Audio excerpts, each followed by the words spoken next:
Terminal Velocity Racing, making their debut, lead the field to green.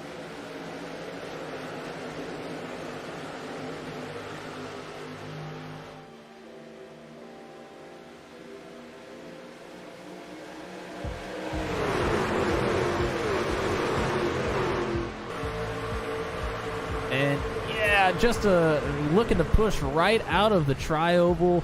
Yeah, this is Brantley Gainey and I believe Austin Holyfield. Yeah, that is Austin Holyfield. Gainey tries to clear. He comes down the track and isn't clear, so he chops the nose of Holyfield. Salamone gets turned from that as well. And, oh my goodness. Brantley Gainey Jr. comes up the track, absolutely clobbers Sargent. Luke Peterson gets tagged here as well. Ryan Borboom involved. So those are a lot of veteran drivers there that were caught up in that one. And Gary Clark, a little bit of netcode involved, but he comes down off the wall into Michael Krall. And Krall tries to corral it. He just can't. Oh, Flinky Roberts is involved as well. This inside lane is going to start looking for side drafts. Looks like Garrett Rainey is looking to make it 3 wide here. Vroman's going to get put in the middle, baby. Oh, we are all over the place. Ellison with a kiss of the wall further back on the outside line. Are we coming back to the white flag? Are we coming back to the yellow?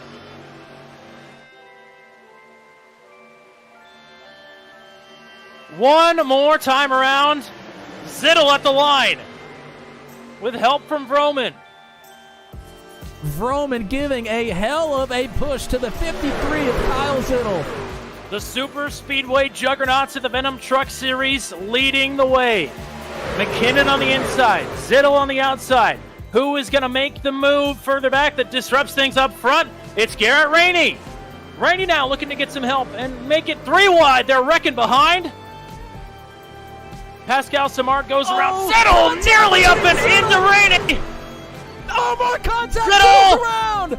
Zittle's around and upside down. 10 trucks all involved. 3 make it through. It's McKinnon, Poliski, and Rainey. Poliski finds some ground underneath at the line. Give it to Andy Poliski. But he went under the yellow line. We'll have to see if that is going to stand. And the word from race control, Andy Poliski is your race winner at Daytona.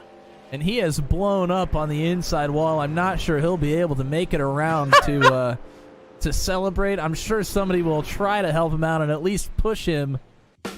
We started things out pretty wild in Daytona, but now we've crossed the Florida-Georgia line. And throw it back to the old Atlanta. We are set for 115 grueling laps around 2008 Atlanta Motor Speedway for the Get Along Little Doggy 115. Round number 2 of the 6th season of the Venom Truck Series on the hot spot for all things truck racing, turn 200. Howdy, folks. It's the hottest country music duo on the bottom 40 charts. And no, I'm not talking about Florida-Georgia line.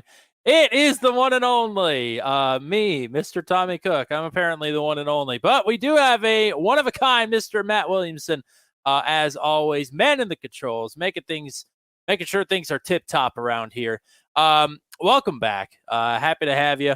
High-intensity super speedway banger last week. Everybody knows that. That was here. If you haven't watched it yet, go back and watch it. But now we're going to turn around and have a race that's all about patience and conservation. What a 2-week turnaround here. Yeah, I mean, I guess last week you could say it was a little bit about patience as well. You got 40 trucks on a field at a super speedway. You got to pick your spots for sure. But today is going to be a whole different test because last week at Daytona, tires were not an issue. This week at Old Atlanta, tires are going to be the number 1 issue for the drivers. These tires are going to be completely gone in 30 laps for sure, but the fuel stints are around 40 laps. So if we don't have any cautions in there and we have some long green flag runs, it's going to test our drivers quite heavily. Also, if we do have some cautions in weird spots, drivers may have to choose whether they're going to take tires on one pit stop or not? Maybe save it for another one, but what if another caution doesn't come out? There's going to be a lot of strategy play going on here at Atlanta, and it's going to test the mental fortitude of our drivers here tonight.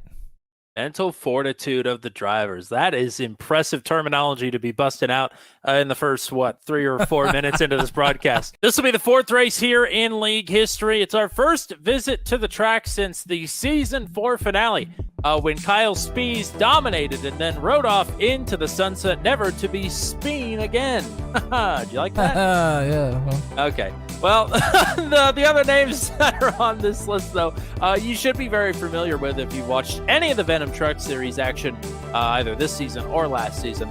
But with that out of the way, let's go ahead and take a look at the points after the opening round of season number 6. Even with some bonus points in play, the standings after the opening round pretty much are the same as the top 10 finishers, with the only exception being Kyle Zittel and Chad Stearns being tied for 7th.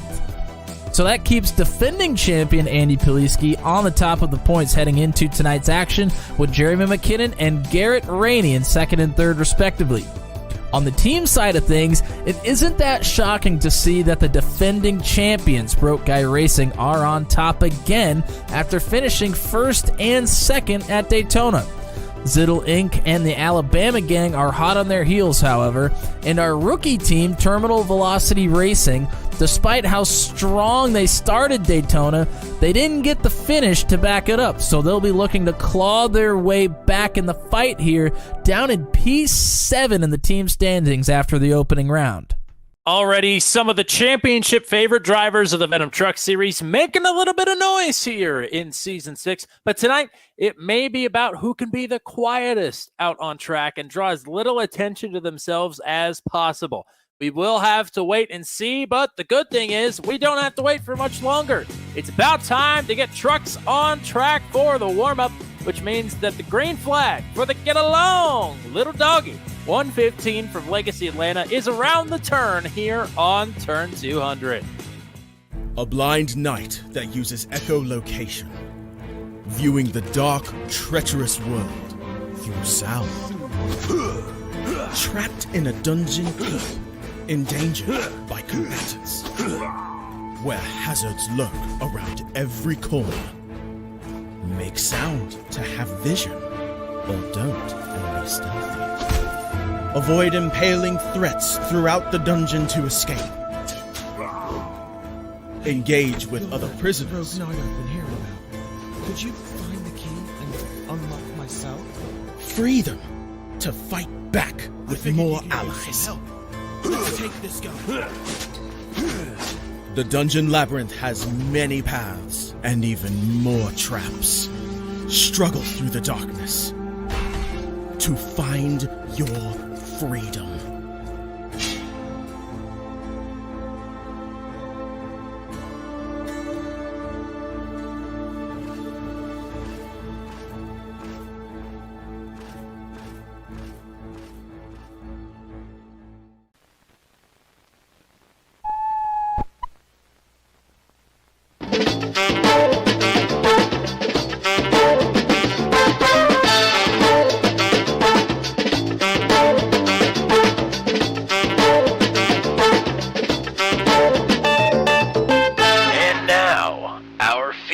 Presentation.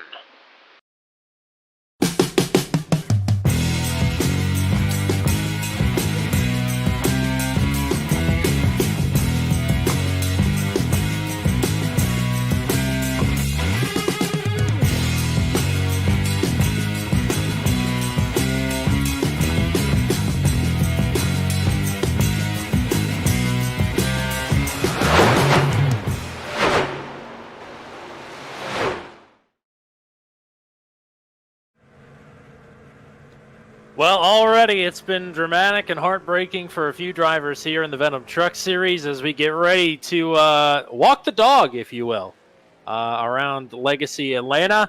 We've had 44 drivers show up here tonight, which is unbelievable, to be quite honest with you. But unfortunately, that means that it's another week of bumping here, as the field maximum is set to 40. So we have sent 4 drivers home. unfortunately, David Fay is in that group again. That is 2 weeks in a row. That is so unfortunate. But then 3 rookies, including the highest placing rookie from last week's race at Daytona, Jeremy Carter. He is out. Brian Mitchell is out, as well as Gary Clark. The way this works for the first 2 races only, it is the top 30 in points from last season that are locked into this race. Everybody else has to work for it. Now, after tonight, it will update to be the top 30 in standings from this season. So Jeremy Carter might be okay. Might be, because of his 9th place finish last week at Daytona.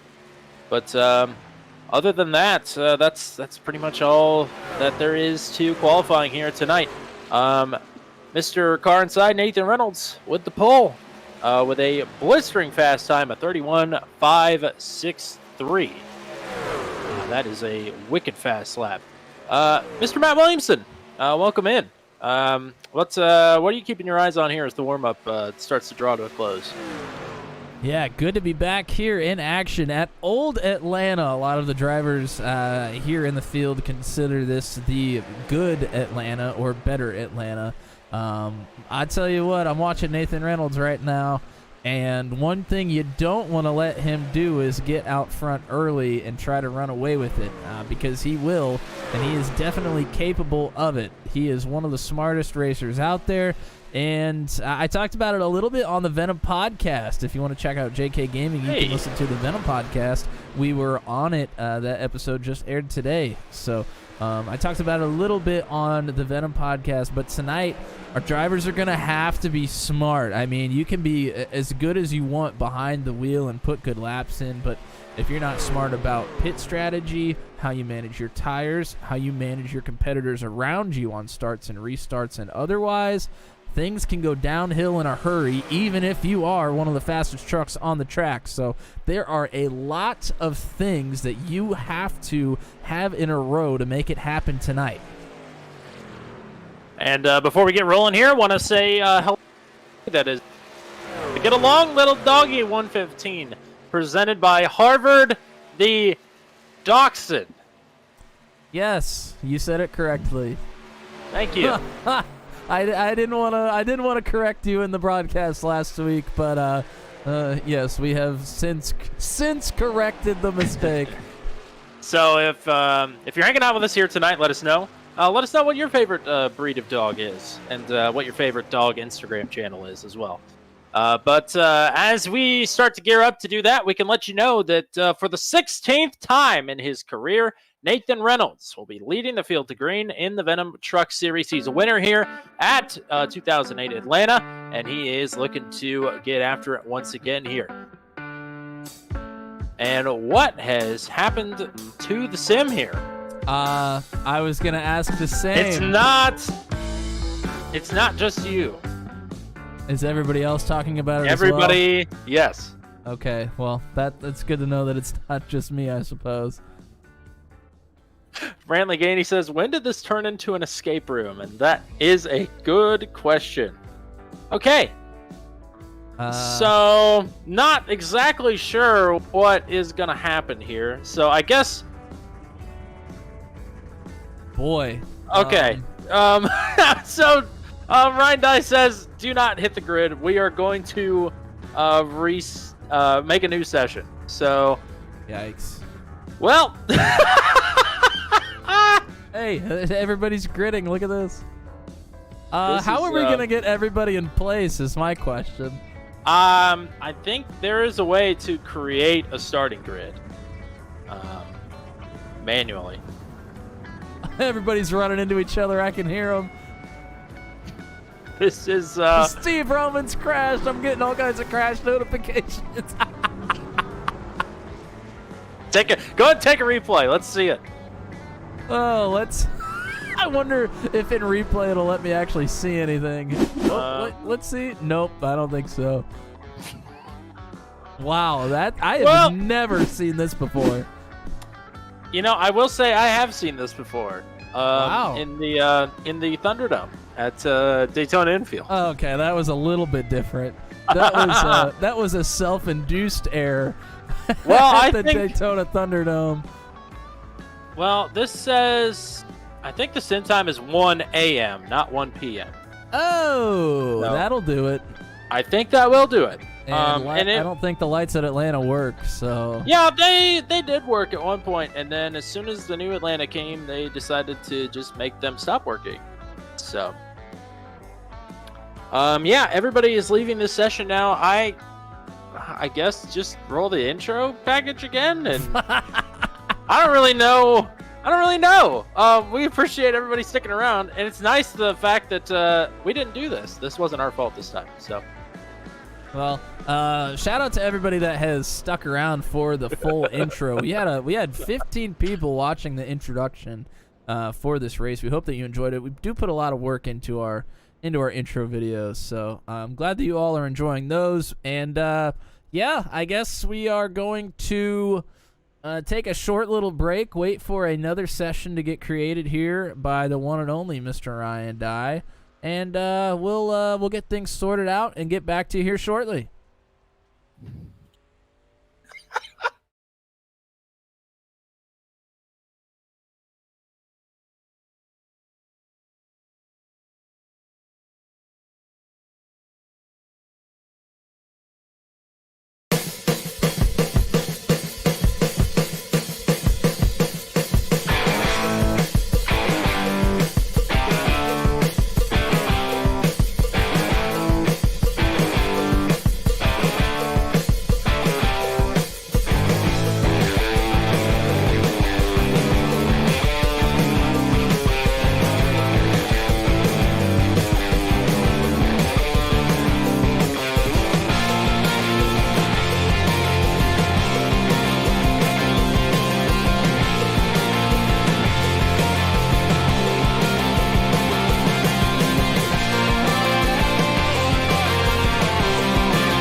Terminal Velocity Racing, making their debut, lead the field to green.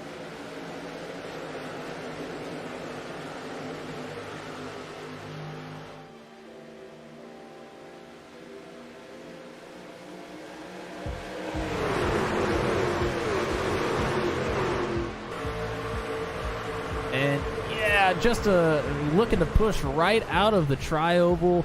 Yeah, this is Brantley Gainey, and I believe Austin Holyfield. Yeah, that is Austin Holyfield. Gainey tries to clear. He comes down the track and isn't clear, so he chops the nose of Holyfield. Salamone gets turned from that as well. And, oh my goodness. Brantley Gainey Jr. comes up the track, absolutely clobbers Sargent. Luke Peterson gets tagged here as well. Ryan Borboom involved. So those are a lot of veteran drivers there that were caught up in that one. And Gary Clark, a little bit of netcode involved, but he comes down off the wall into Michael Krall. And Krall tries to corral it. He just can't. Oh, Flinky Roberts is involved as well. This inside lane is going to start looking for side drafts. Looks like Garrett Rainey is looking to make it 3 wide here. Froman's going to get put in the middle, baby. No. we are all over the place. Ellison with a kiss of the wall further back on the outside line. Are we coming back to the white flag? Are we coming back to the yellow?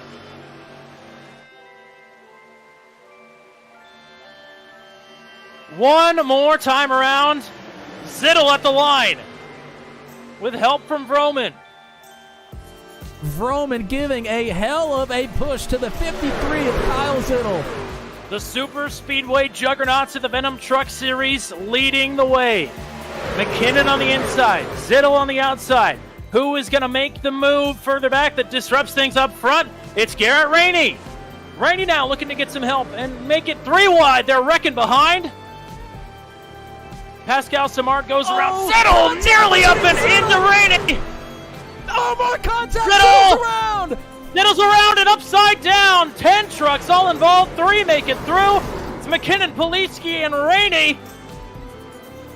Poliski finds some ground underneath at the line. Give it to Andy Poliski. But he went under the yellow line. We'll have to see if that is going to stand. And the word from race control, Andy Poliski is your race winner at Daytona. And he has blown up on the inside wall. I'm not sure he'll be able to make it around to celebrate. I'm sure somebody will try to help him out and at least push him. We started things out pretty wild in Daytona, but now we've crossed the Florida-Georgia line and throw it back to the old Atlanta. We are set for 115 grueling laps around 2008 Atlanta Motor Speedway for the Get Along Little Doggy 115. Round number 2 of the 6th season of the Venom Truck Series on the hot spot for all things truck racing, turn 200. Howdy, folks. It's the hottest country music duo on the bottom 40 charts. And no, I'm not talking about Florida-Georgia line. It is the one and only me, Mr. Tommy Cook. I'm apparently the one and only. But we do have a one-of-a-kind Mr. Matt Williamson, as always, manning the controls, making sure things are tip-top around here. Welcome back. Happy to have you. High-intensity super speedway banger last week. Everybody knows that was here. If you haven't watched it yet, go back and watch it. But now we're going to turn around and have a race that's all about patience and conservation. What a 2-week turnaround here. Yeah, I mean, I guess last week you could say it was a little bit about patience as well. You got 40 trucks on a field at a super speedway.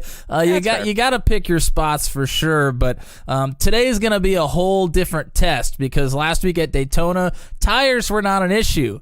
This week at Old Atlanta, tires are going to be the number 1 issue for the drivers. These tires are going to be completely gone in 30 laps for sure, but the fuel stints are around 40 laps. So if we don't have any cautions in there and we have some long green flag runs, it's going to test our drivers quite heavily. Also, if we do have some cautions in weird spots, drivers may have to choose whether they're going to take tires on one pit stop or not, maybe save it for another one. But what if another caution doesn't come out? There's going to be a lot of strategy play going on here at Atlanta, and it's going to test the mental fortitude of our drivers here tonight. Mental fortitude of the drivers. That is impressive terminology to be busting out in the first, 3 or 4 minutes into this broadcast. This will be the 4th race here in league history. It's our first visit to the track since the Season 4 finale, when Kyle Spies dominated and then rode off into the sunset, never to be seen again. Do you like that? Yeah. Okay. Well, the other names that are on this list, though, you should be very familiar with if you've watched any of the Venom Truck Series action, either this season or last season. But with that out of the way, let's go ahead and take a look at the points after the opening round of season number 6. Even with some bonus points in play, the standings after the opening round pretty much are the same as the top 10 finishers, with the only exception being Kyle Zittel and Chad Stearns being tied for 7th. So that keeps defending champion Andy Poliski on the top of the points heading into tonight's action, with Jeremy McKinnon and Garrett Rainey in 2nd and 3rd respectively. On the team side of things, it isn't that shocking to see that the defending champions, Broke Guy Racing, are on top again after finishing 1st and 2nd at Daytona. Ziddle Inc. and the Alabama gang are hot on their heels, however, and our rookie team, Terminal Velocity Racing, despite how strong they started Daytona, they didn't get the finish to back it up, so they'll be looking to claw their way back in the fight here, down in P7 in the team standings after the opening round. Already, some of the championship favorite drivers of the Venom Truck Series making a little bit of noise here in Season 6. But tonight, it may be about who can be the quietest out on track and draw as little attention to themselves as possible. We will have to wait and see, but the good thing is we don't have to wait for much longer. It's about time to get trucks on track for the warm-up, which means that the green flag for the Get Along Little Doggy 115 from Legacy Atlanta is around the turn here on turn 200. A blind knight that uses echolocation, viewing the dark, treacherous world through sound. Trapped in a dungeon, endangered by combatants, where hazards lurk around every corner. Make sound to have vision, or don't and be stealthy. Avoid impaling threats throughout the dungeon to escape. Engage with other prisoners. Night I've been hearing about. Could you find the key and unlock myself?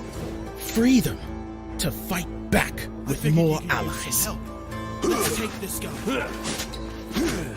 The dungeon labyrinth has many paths and even more traps.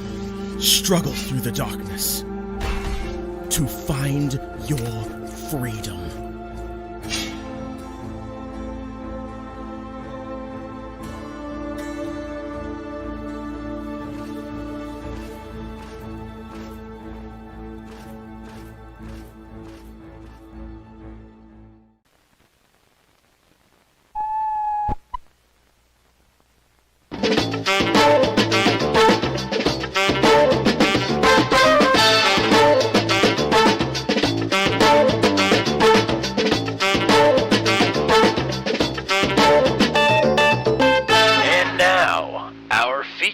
Presentation.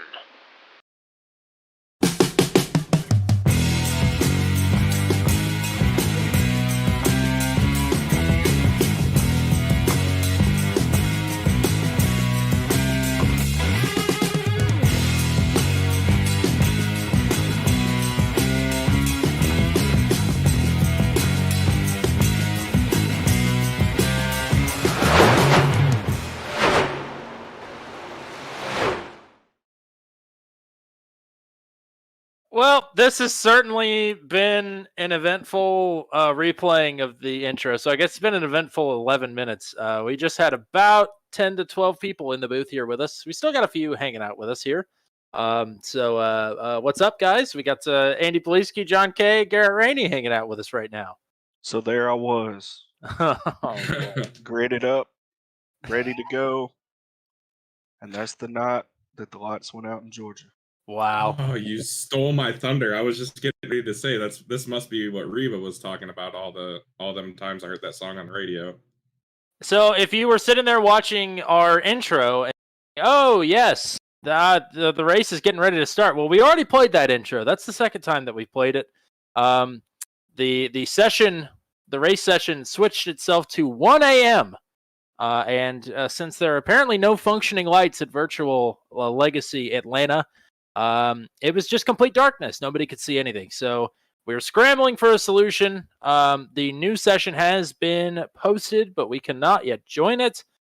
So we're just going to be chilling out, looking for a game to capture here for the next probably 5 or 6 minutes or so until we can get things rolling again. But how's everybody feeling about everything before we got booted out?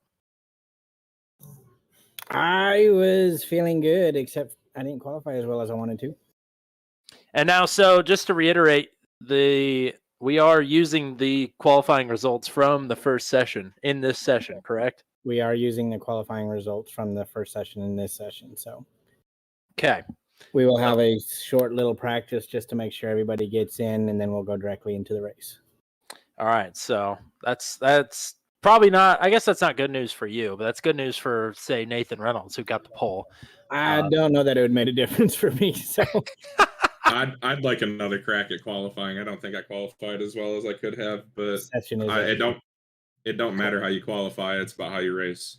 Now you've done a lot of practice laps leading up to tonight's race, but you joined the session really, really late, like with about 5 minutes left. Yeah, I was busy eating dinner.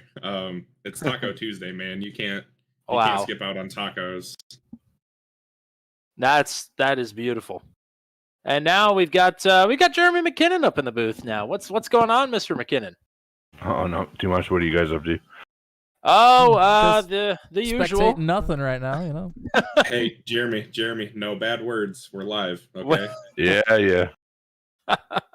Well, I mean, you looked pretty good in practice and qualifying. You're also pretty fast here when we were here in Truck 200. So, what's your secret to getting around Atlanta here? Just turn fast, go left. Wow. Or turn fast, turn left. He'll burn his stuff up after 10 laps. Oh, come on. We all know Jeremy. Garrett, you're awfully quiet up there. I'm just thankful and surprised to have qualified where I did. This is a track that I struggle at usually. I'm usually not very fast. Qualifying in the top 10, I'm shocked. Oh. That Nathan Reynolds energy bleeding off. Well, I need to get better at my interviewing because I think I'm out of questions here. We're still waiting for the session to go up. Tommy, how do you feel? It's ready. How do you feel about tonight's race, Tommy? I am excited. I love the strategy. This race is going to be strategy heavy. It's going to be a good time. I'm really looking forward to it. Matt, what'd you have for dinner tonight? A Jack's Pizza, baby! Hell yeah! Oh boy, Jack's Pizza, give us money. Dinner. Can we get Echo Matt back for 2 laps? I don't know what you're talking about. I'm Hey, we are in a session, everybody. Hey. We've made Let's it. go. Hey, make sure if you're not subscribed already to Turn 200, make sure to hit that subscribe button. Don't miss Venom Truck Series on Tuesday nights, or Truck 200 on Mondays, or the RIL Daredevils coming out on Wednesdays here soon, and also Retro Racing Roundup on Fridays. Wow, Plugs. He knows them all. That also, is incredible. follow JK Gaming on YouTube. I knew that was coming. Okay. And he's gone. Well, I you gotta boys ask him where to enjoy send the the bill show. to. Yep, y'all have fun. Enjoy the show. Hopefully, Yeah. we're doing a good one for you guys. Yeah, Thanks for good coming to luck, hang out with everybody. us, fellas. No problem. Well, we've had like 20 something people watching this whole time, which I cannot believe that. So appreciate everybody coming to hang out with us, even though we have not so much as turned a lap on the track under green yet.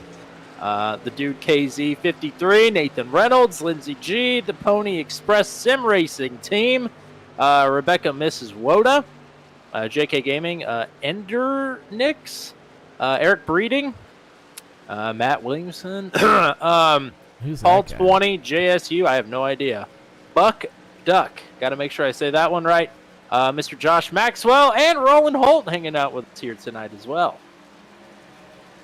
Well, thanks for everybody for entertaining us here amongst yourselves for a little bit. We are going to get back to the action here before too long.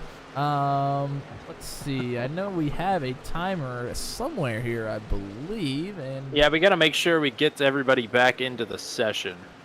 looks like we got which about is- 9 minutes. Yeah, we're gonna make sure everybody's in here first before we maybe advance the session. I'm not sure we will actually do that. We might just let it run out. So still have a little bit of time to kill here. Do we want to keep on the interview train? Is that maybe, or do these guys want to actually warm up? Nah, they've had their fun. I think it's time for them to maybe get some warm-up laps in. I'm sure there's quite a few drivers here that are trying to get a little extra practice time in. I think Buffalo Wild Wings hit the overtime button on warm-ups for us here, so we're gonna let them get a little bit more practice in for those that didn't get enough already.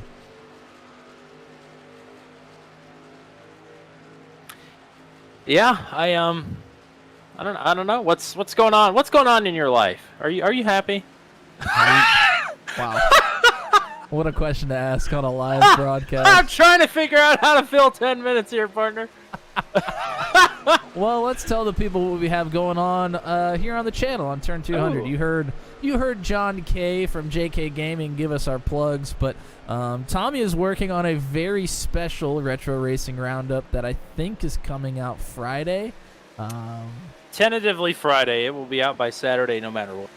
Okay, so he's working on something special for this weekend. You might be able to guess what it could be, but you'll have to use your imagination for now. I will say, I've had a couple of guesses come my way, and they have been wrong. Wow. Nobody has even been in the right ballpark yet. Interesting. So. Well, yeah, so there might be a few people that are going to be surprised here by what we have going on. We also have the Daredevil series returning to Turn 200. For those of you that have been around the channel here for a little bit, you know, you absolutely know about the Daredevil series and what absolute mayhem it can be and has been. It has produced some amazing racing for us. And it is actually has changed hands a little bit as far as who is running the league. It is actually being run by us this year. So signups are currently open, and I think we're kind of closing our first round tomorrow, but they're still going to be open. It's just for if you want a preferred number, it's going to be closed tomorrow, I think. So, but yeah, if you are a driver that wants to maybe participate in that, go ahead and fill out a sign-up sheet. Absolutely, we'd love to have you. It's my favorite thing in the world, and it's back.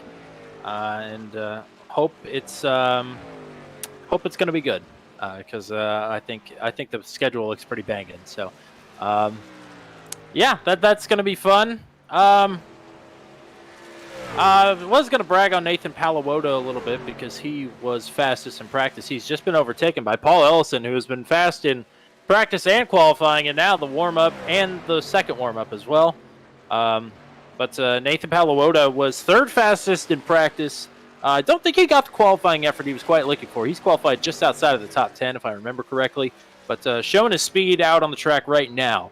And so maybe just looking for a little bit more long-run speed here tonight. So exciting things. The rookie battle is as hot as ever.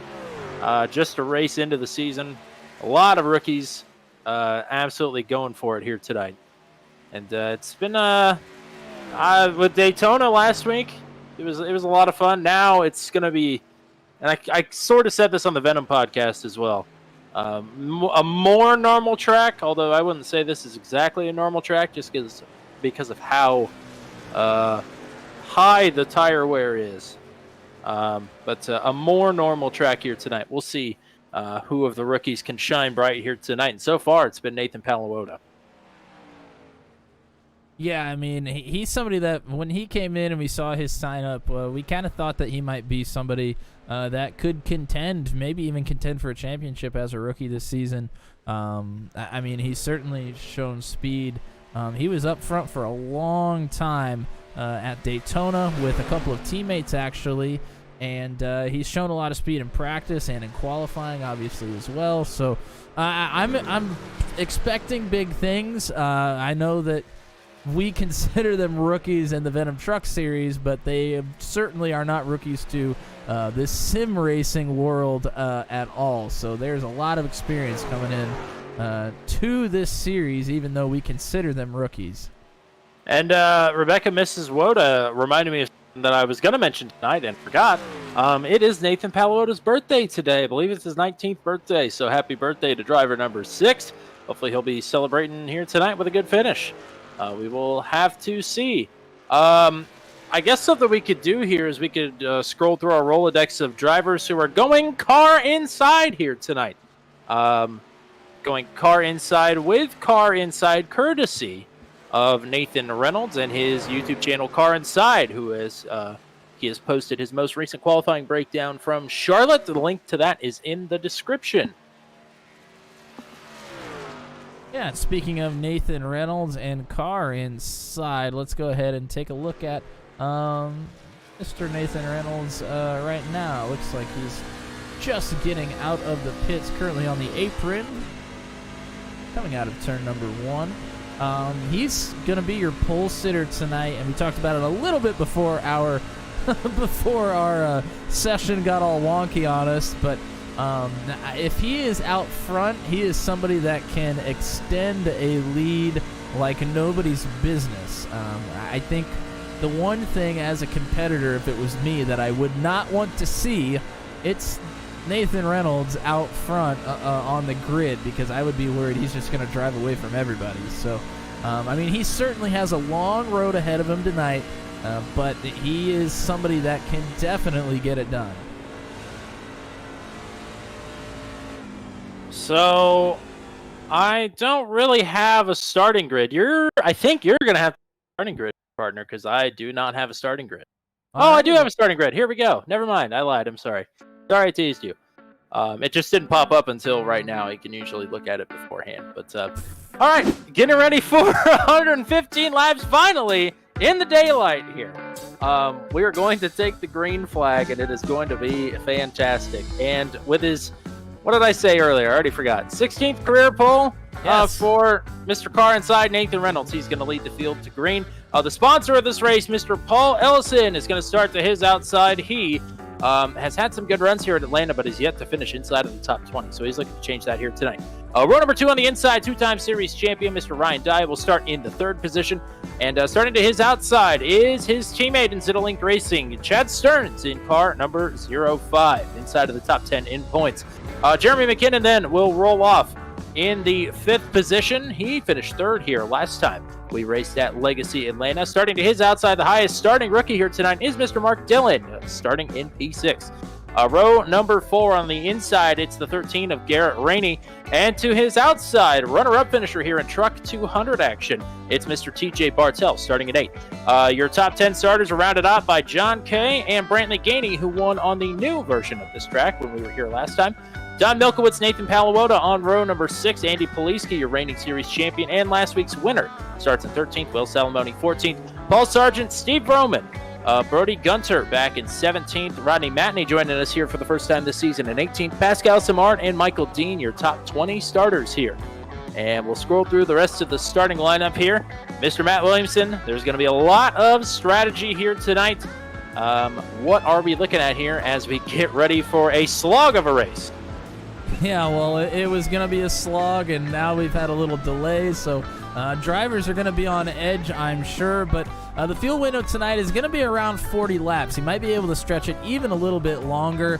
There are only 3 sets of tires tonight, which will come into play. There's going to be alternate strategies. We'll talk about that a little bit later. 0 fast repairs in the Venom Truck Series, and if we look at our weather, well, it just went away on me here. Oh my goodness, 123 degrees is the track temperature. That is not good for our drivers trying to conserve a little tire.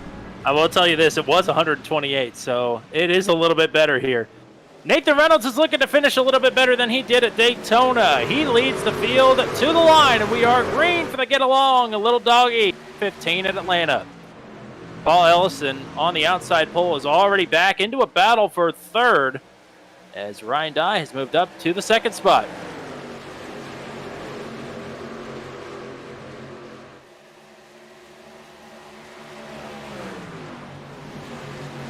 Dye now with a challenge from Jeremy McKinnon for 2nd as Nathan Reynolds continues to show the way. A couple of trucks bobbling just outside of the top 10 and some contact. Oh, man. I don't know how everybody saved it there, but we're not out of danger yet. Heading 3 wide into turn 1 is a tough task. Nathan Reynolds still leads it. McKinnon, Ellison, and Dye in tow. Truck I was looking at is Paul Sargent. I think we are all sorted out there.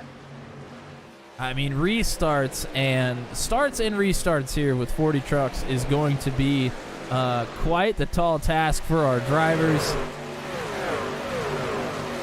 I think all it's going to take is 1 restart with 40 trucks, and then we won't have 40 trucks anymore after that. I should say, I think we lost Flinky Roberts. He is, so that makes 39 trucks in the session here. As Nathan Reynolds is one of a few drivers closing in on 1,000 career laps led. And he but Andy could get it done Poliski here tonight. He very well could. Jeremy McKinnon is not one of those drivers that's close, but he is close to taking the lead here on the inside of Nathan Reynolds. Trying to work the bottom here. And Paul Ellison closing in now as well. And the action is fierce here in the early goings. And we've talked about it a lot. We're going to continue to talk about it a lot tonight. Talking about tires. McKinnon running that bottom line. He is not saving tire by running an aggressive bottom line here. And I think you both had the same thought at the same time, because he now falls back into line behind Reynolds. Sort of stepping off the loud pedal a little bit, trying to conserve a little bit of tire. I think once these guys hit about lap 25, they are going to know whether they're on a 2-stop strategy or a 3-stop strategy. I'm paraphrasing a little bit also from something that Ryan Dye sent us yesterday. But you're going to know how much you are in trouble for the rest of the race by about lap 25 here. So the easier you can take it on your tires here in the early going, the better off you're going to be throughout the rest of the race. Somebody that's up quite a few positions already. That is the number 2 of John Kay. We talked to him yesterday. He's put in quite a bit of practice for our race here at Atlanta, and it's paying off so far. He's up 5 spots to position number 4 already. He just passed Ryan Dye. Actually,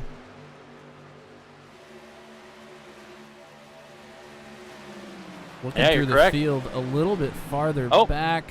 We got to look for the lead. Sorry, Jeremy McKinnon is almost clear up on Nathan Reynolds. Where did that come from? But Reynolds still fighting back on the outside here. McKinnon's going to have to clear him just out of corner exit. Otherwise, Reynolds will have the momentum on the top side and have a surge of speed that McKinnon will not running the bottom. And it's such a frustrating position for McKinnon to be in. You know you have the speed to get out and save your tires. The problem is you have to make the pass, and McKinnon is going to do it. McKinnon is finally clear. Hopefully he has saved some of those tires, though. And maybe Nathan just baiting him into a mistake here. We'll have to see how this is going to play out. But no matter how it's going to play out, McKinnon is leading right now. Paul Ellison hanging tough in the 3rd spot. John Kay is up to 4th. Ryan Dye in 5th. Garrett Rainey in 6th. Chad Stearns is down 3 spots in 7th.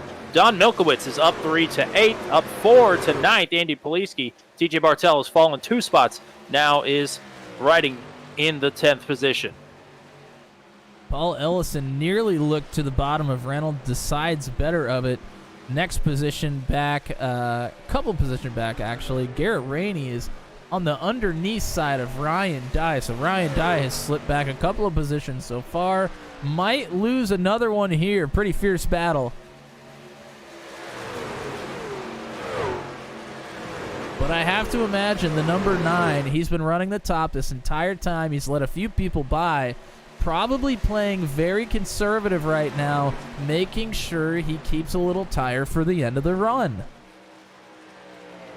So we are pretty well single file until we get outside of the top 15.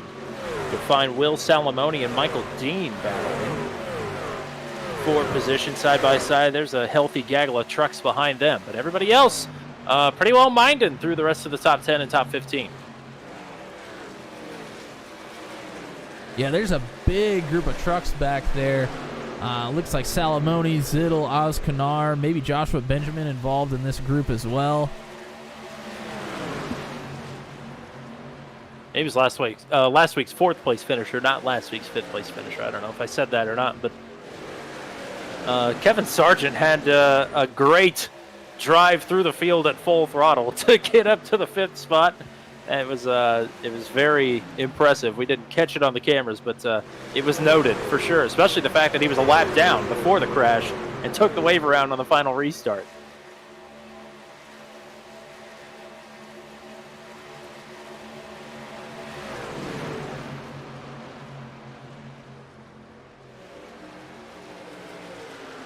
Lap 13 on the board this time, and Nathan Reynolds is still hanging tough right with Jeremy McKinnon here. And so is Paul Ellison. These three have pretty much been nose to tail since we finally got this race underway. Yep, those three are nose to tail. Garrett Rainey out in front of Ryan Dye.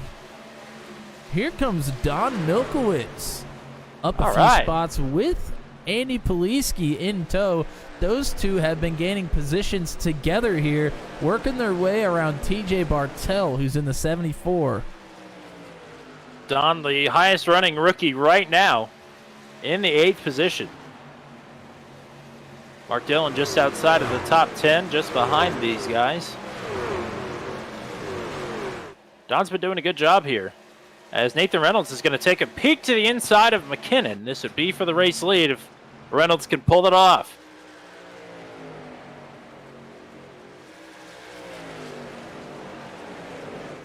It's going to be close at the line, but McKinnon not giving up the positioning just yet. McKinnon got it by 16 one-thousandths. They are nearly door-to-door here. I can't imagine this is doing anybody any favors other than Paul Ellison.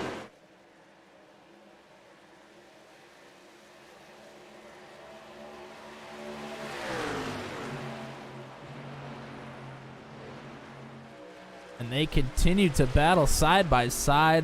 I thought Nathan Reynolds would sit back for a little bit longer than this, but he wants to go now. Just can't quite make it happen.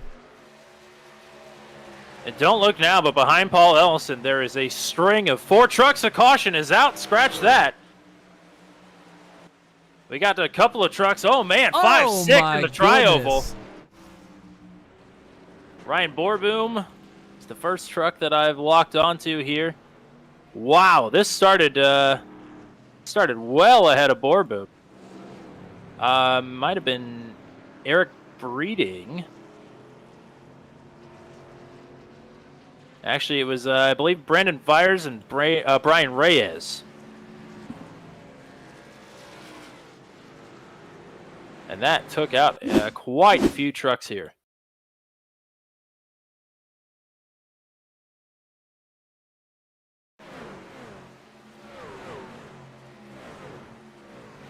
Actually happens way farther back there. I need to try and see.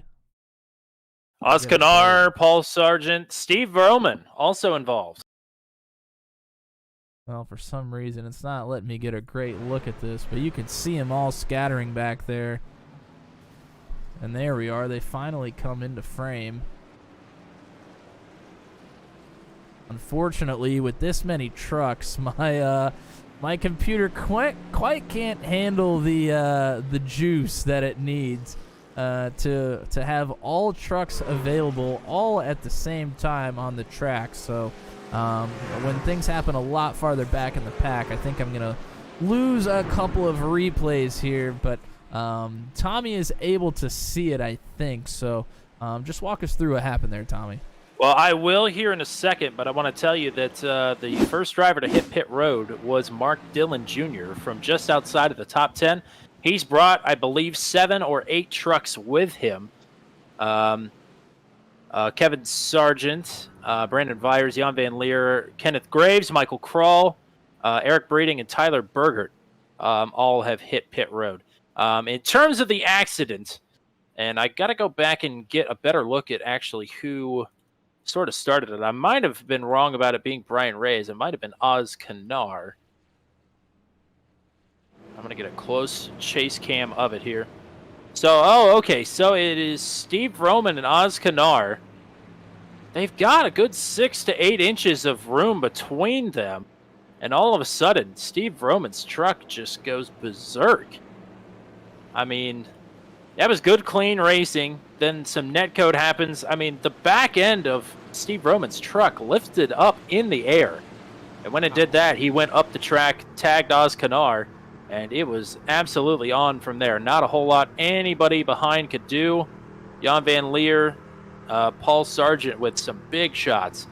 And still Sargent and Canar still on pit road here. Roman is somebody that, from what we've seen in the seasons that we've been doing this, he's somebody that at a race like this, I would imagine, would have the patience and the wherewithal to be there towards the end of the race, take care of things. And unfortunately, he is caught up deep in the field here.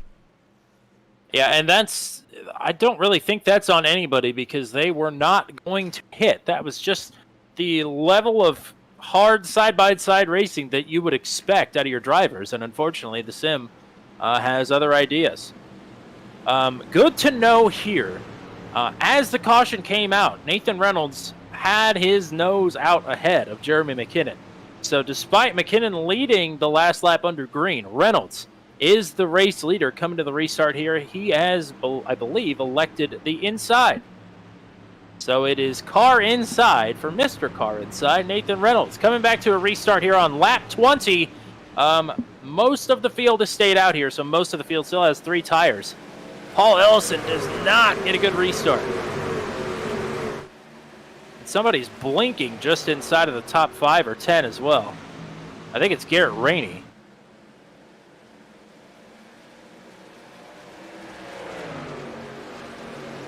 We're still side by side for the lead here, and McKinnon's look in at the John Kay. Oh, Kay! He clears himself up. How did they save that? I don't know. I cannot believe that. Huge contact for John Kay. Puts his nose right across Jeremy McKinnon, and he fishtailed so hard, I thought for sure he would be going into the outside wall. He was able to save it somehow. I mean, that was going to be massive trouble. But now instead, it's just a battle for second between Kay and McKinnon as Reynolds trying to set sail again. Wow.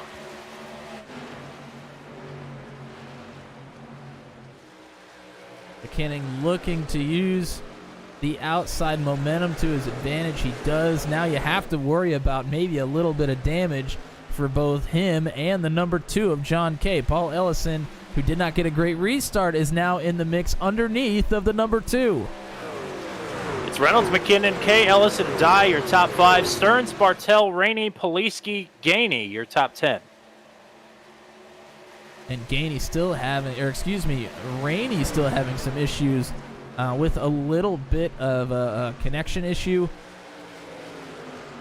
He's known to have a couple of problems here and there, but it usually sorts itself out. He usually has one race, that's what he says. And it's having a bit more than one this time, unfortunately. Hopefully it gets fixed here. Also to note, I believe the first driver off of pit road, highest running that is, right now is Joshua Caudle, but he is still outside of the top 20. Yeah, there weren't a ton of trucks that came down pit road, so you have a lot of traffic to get through here before you start breaking your way into the top 15 and the top 10. Lap 17 for pit stops, just a few laps too early for my taste. But obviously, Mark Dillon was the first one on pit road from the 11th position. It seemed to be worth it for him to come in and pit, and maybe it will be. We'll have to see here. 17 lap pressure tires is not an insignificant amount here. This race rolls along. Well, this is what we more expected, I suppose, to start this race off. About to be on lap 25. Nathan Reynolds now out to about 0.8 of a second of a lead here. And this is a little bit more of what I expected here early on. Behind them, a pretty good battle between Chad Stearns and TJ Bartel. As everybody is kind of sorting themselves out, falling into a little bit of a rhythm here.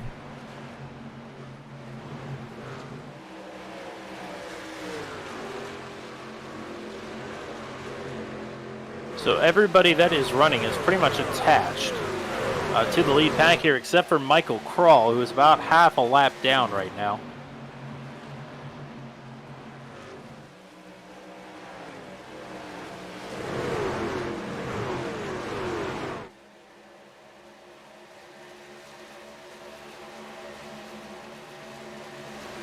A lot of battles to watch here. Brody Gunter has been underneath of Will Salamone for a few laps here, still trying to make that one work.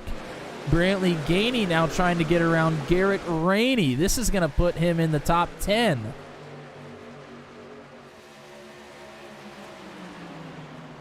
And actually is in the top 10 now. That's actually for 9th. Palawoda is in 11th behind them.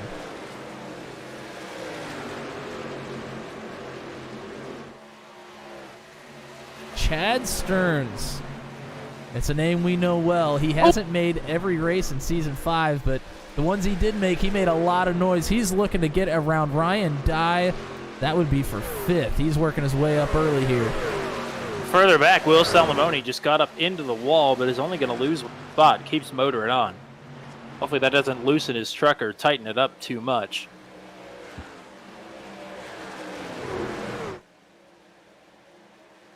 I don't mean to jinx anybody, but Jeremy McKinnon's going to have a lot of company, I think, here before too long. There are some drivers really working their way towards the front.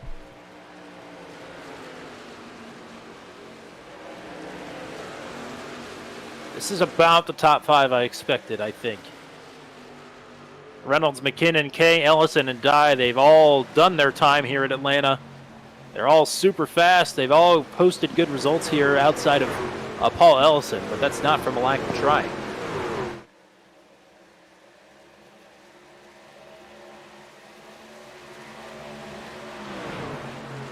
Stearns is still running that bottom. Have to wonder if he will start to fade a little bit as this run continues. After a few caution laps, we might be able to stretch this first run out for those folks that did not come in to pit that first time around. Might be able to stretch it out to about lap 45, maybe even 46, 47. Ooh, it is asking a lot, but it is, I suppose it is possible. Well, I mean, as the tires go here, you're going to have to lift a lot more than you usually would. You're going to save a little fuel naturally, and if you want to save a little bit more, I think it's doable. So the drivers 2nd through 6th have sort of broken off into their own 3-car cliques here. McKinnon leading Kay and Ellison, and Dye leading Stearns and Bartel. Andy Poliski is starting to pull up into the mix here as well. And Garrett Rainey and Brantley Gainey still battling for 9th. Nathan Palawoda is coming up onto this battle as well. Brody Gunter and Don Milkowitz, 2 more rookies battling for the 12th position right now.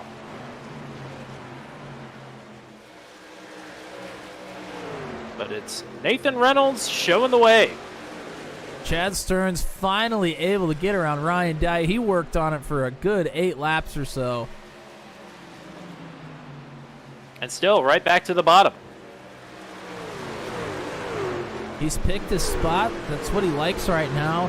Let's go ahead and let's go car inside. What do you say? Let's go back to Cole Maxwell, who is currently in 24th. We'll go a little kick pot view, car inside. Thank you for those of you that know the lore. He is in a good little battle here.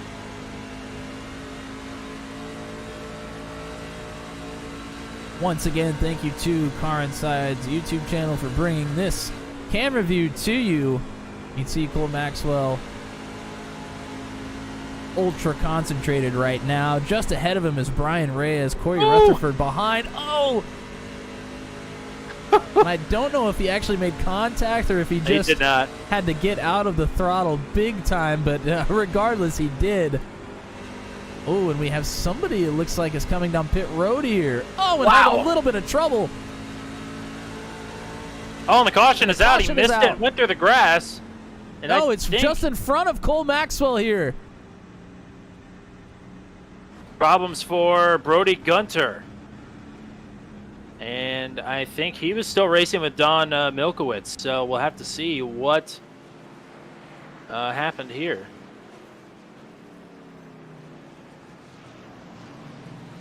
It looked to me, maybe you'll get a better view of it, that maybe Gunter came up just a little bit into the 19.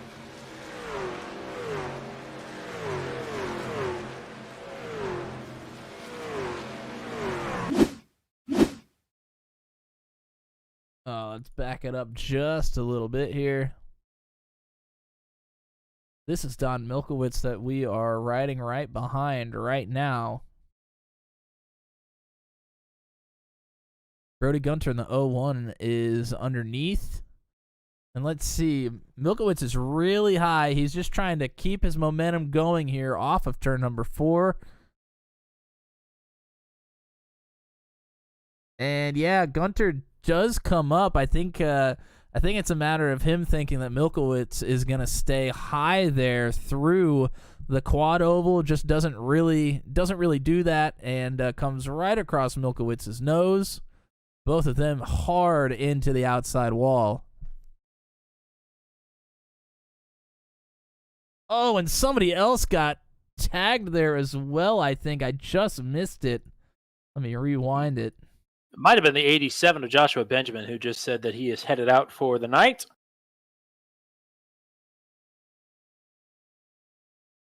And indeed, you are correct. That is the 87. So they collect one more with him for his trouble.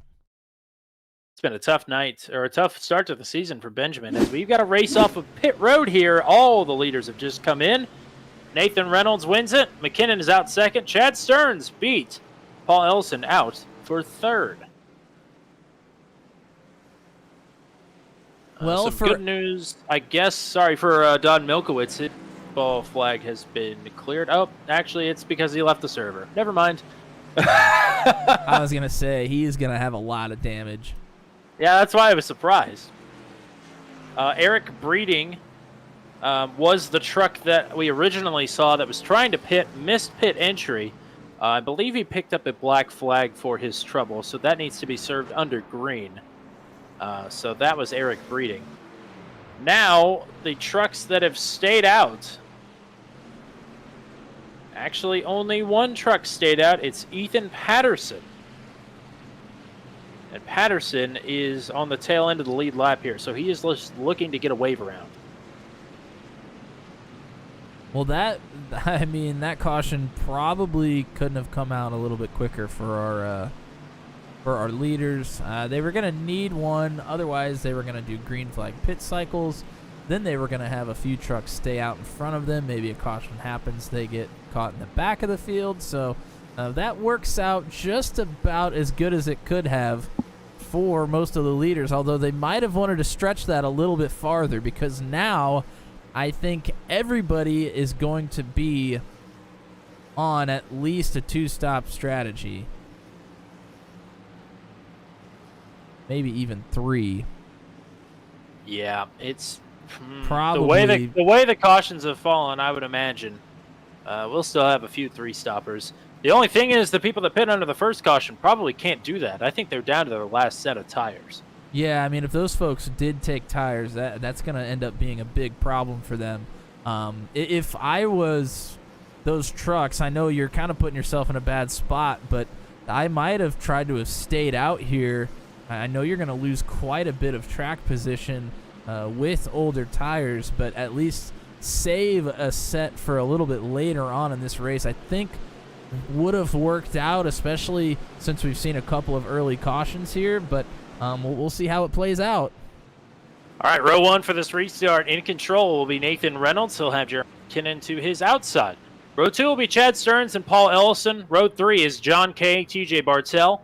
Row 4 is Andy Poliski and Ryan Dye. Row 5, Nathan Palawota and Brantley Gainey. On row 6 will be Garrett Rainey and Will Salamone. Row 7 will be Michael Dean and Rodney Matney. Row 8, Kyle Zittel and Pascal Samard. Row number 9, Luke Peterson and Brandon Vyers. And row number 10, Brian Reyes and Cole Maxwell.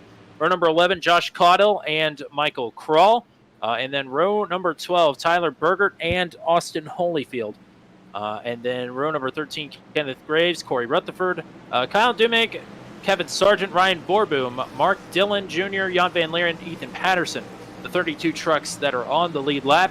Eric Breeding 2 laps down and running, and everybody else below him, I believe, is damaged and in the pits or just out of the race. Coming to a restart on lap number 39. Most of the field on fresh tires, so this should be orderly, but we'll have to see. Good start for Reynolds regardless, as Stearns now to the inside of McKinnon for second.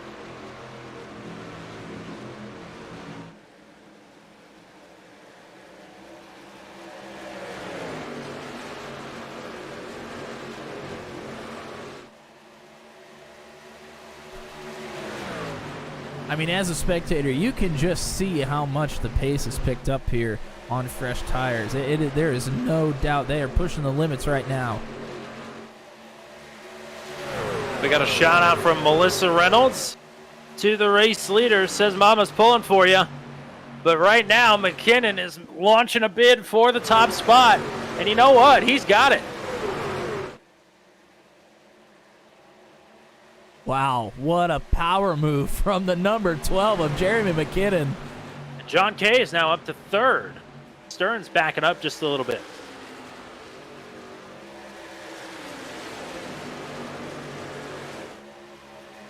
And we mentioned TJ Bartel has ran well here at Old Atlanta on turn 200. He is in the top 6, is currently in 6th place here. Able to make some moves in front of him, but also has reigning series champion and winner from Daytona, Andy Poliski, right behind him, and now looking to the inside. They're battling just ahead of him, too, Stearns and Ellison, as the top 3 are scooting away from the rest of the top 10 here.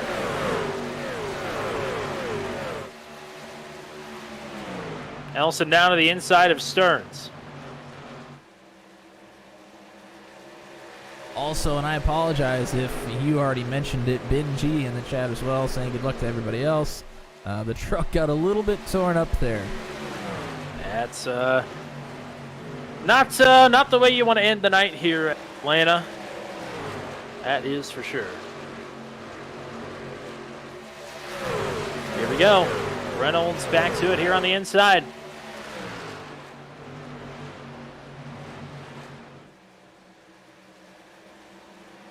And Stearns underneath of Ellison as well.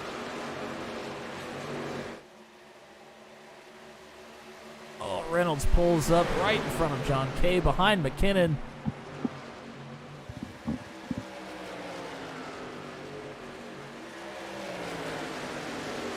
Just not quite able to make it happen.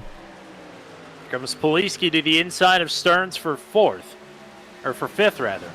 Yeah, Stearns not able to make that move on Ellison, allows Andy Poliski to make his move on Stearns. He clears himself up off of turn 2.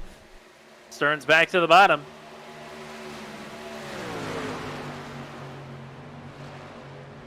Stearns 3 times a race winner last season, 4 overall victory. I mean, he lit the scene up last season. The unfortunate thing is that he missed 3 races at the same time, so that sort of took him out of championship contention. But I can tell you, he was in championship form, and so far it's carrying over into season 6. Yeah, I mean, he's somebody that if he shows up for every race, he is going to be somebody to beat. Poliski looked like he tapped the outside wall with the right rear just a little.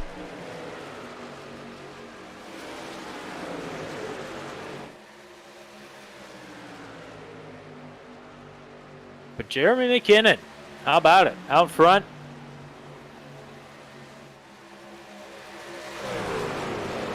Paul Ellison is pulling back up to the party here.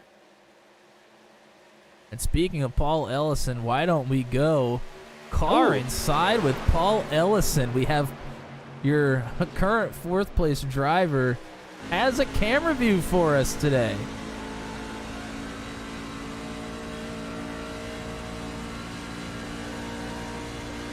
So we get to see the driver of the number 55 get to work a little bit here.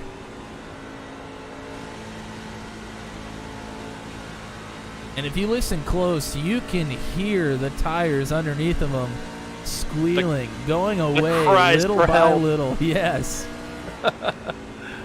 Those top 3 have gotten away from him just a little bit, but maybe just trying to play it safe for right now.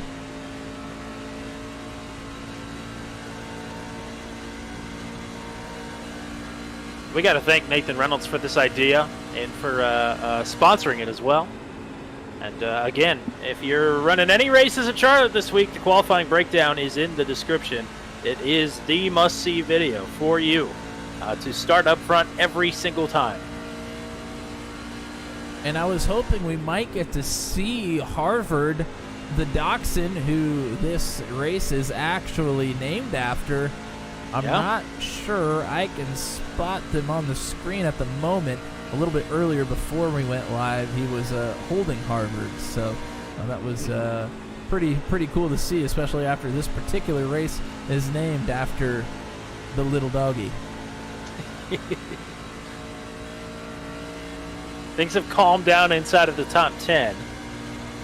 It's McKinnon, Reynolds, Kay, Ellison, Polisti, and then Stearns, Dye, Bartel, Palawota, and Brantley Gainey. Gainey right now is working for that 10th position and getting worked over, rather, by Garrett Rainey.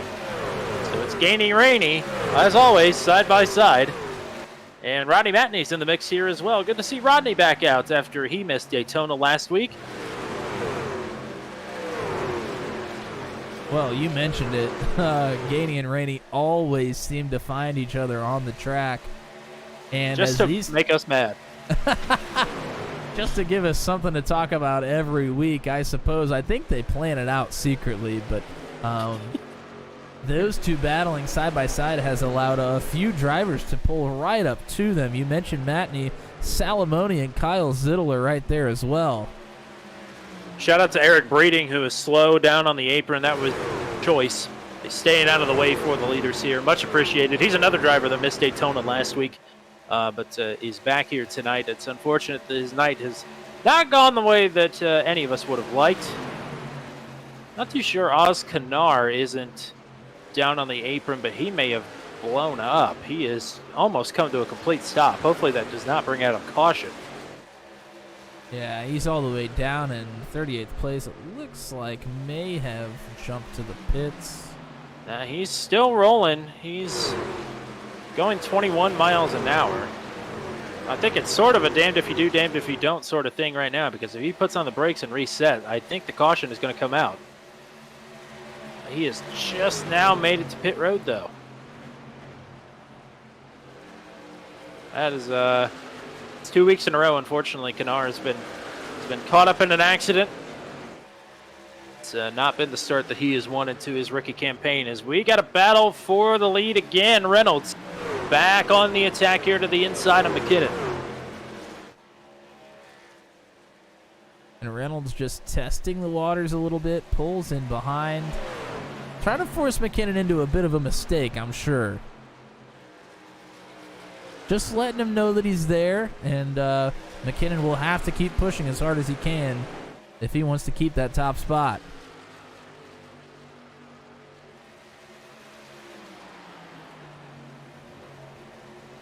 All right, so at this point, we have about not quite 20 laps on our tires. We're a couple laps short, but getting to that point where drivers are going to have to start lifting quite a bit more than they were previously, and they're going to start skating around these turns a little bit more than they just were about 10 laps ago.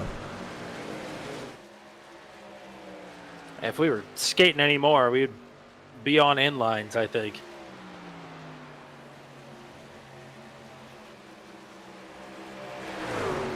Was talking to Nathan a little bit before the race here, and he was sort of walking me through scenarios on tire saving. You know, if it's this, you need to be in this line, and you need to do this with the throttle, and if if it's in this scenario, you need to do this and that. Nowhere in his scenarios did he say, when I am stuck behind the most aggressive driver in the Venom Truck Series, trying to get around him on very old tires on a cheese grater surface, this is what you have to do. Maybe he is still trying to figure this one out.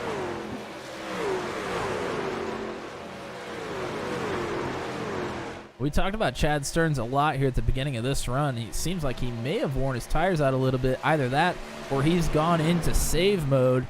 He was up to 5th and now has dropped back to 7th. Nathan Palawota has been putting in good laps. He started this run outside of the top 10, now up to 8th.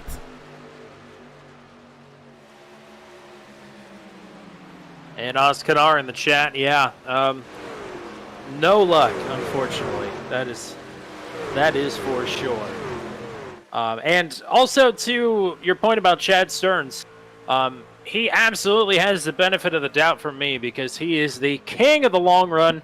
He won 3 races utilizing long run speed last season. And also fuel saving one time at Phoenix, down to the last drop, barely. quite literally.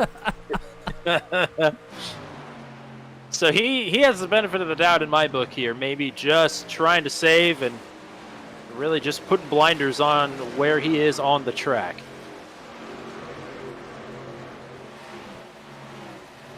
Coming up on more lap traffic, that is the 00 Steve Roman. I'm sure he will probably yield for his teammate, who is leading the way. Broke Guy Racing, the defending team champions, also had a top 2 lockout last week, which means that they secured maximum points.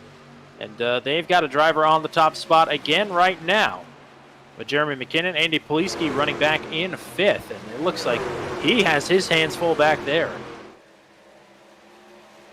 He certainly does, actually. Paul Ellison is a part of this group as well. So from 4th all the way back to 9th, they are all together here. I thought Ellison was plowing into the wall there, and I thought Poliski going around on the bottom. That all happened. Woo-hoo! Poliski slides into the top side right behind TJ Bartel. Yeah, these trucks are getting wiggly and wobbly.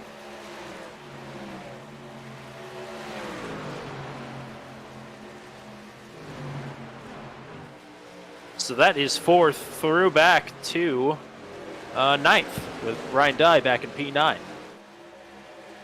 We are now over halfway through this race. I'll tell you what, we've had a couple of cautions, but these laps have clicked off quite quickly. Jeremy McKinnon still ran a 33.7 that last time by. That is, I mean, that's over 2 seconds off the pole time, but that's still not that slow, in all honesty. I've heard the 34-second number being thrown around a lot here, as here comes Reynolds back to the inside. I don't know, maybe Reynolds thinks that was too slow. Reynolds with a little bit of space to play with between he and John Kay, so maybe, like you said, just trying to force a mistake. Again, maybe he just thinks he has the pace here. And it might be a case, you've mentioned Jeremy McKinnon being probably the most aggressive driver in the Venom Truck Series. It might be a case where Reynolds just decides, you know what? I'm going to let you be aggressive in front of me rather than you being right behind me and maybe pushing me into a mistake that I don't want to make myself. John Kay is closing just a little bit on these two. It's about 0.7 of a second. That is an effective draft range for a mile and a half track. Now, you've previously mentioned Steve Roman. He is being passed by this big group from 4th back to 9th. Chad Stearns has gone back to 9th now. Ryan Dye has gotten by him. And Palawoda as well. So, Palawoda now in 7th, Dye 8th, Chad Stearns 9th. And Steve Romans, with the repairs that he had to make, he is 4 laps down in 34th. And now TJ Bartel in the 74 looking underneath of Paul Ellison for the 4th spot. How about Bartel? He kicked it off with a really good race here in the Truck 200 series. I believe it was a 2nd or a 3rd place finish. It was one of his 3 runner-up finishes in Truck 200. He finished 2nd to the eventual champion, Joe Yakes. So if you're going to lose to anybody, you might as well lose to the champ. Yeah, so he is he's looking to put together another good run here. He's doing it so far, but Ellison is actually fighting back on the outside now.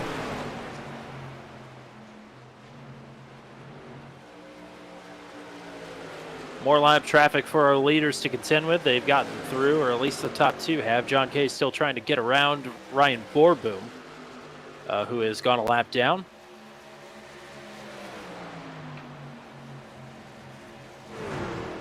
But Bartel still plugging away here on the bottom.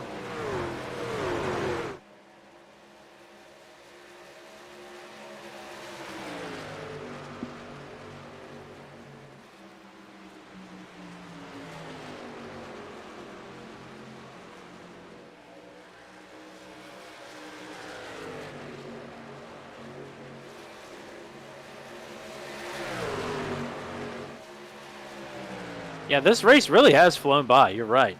Just even with the with the slight delay that we had at the beginning there.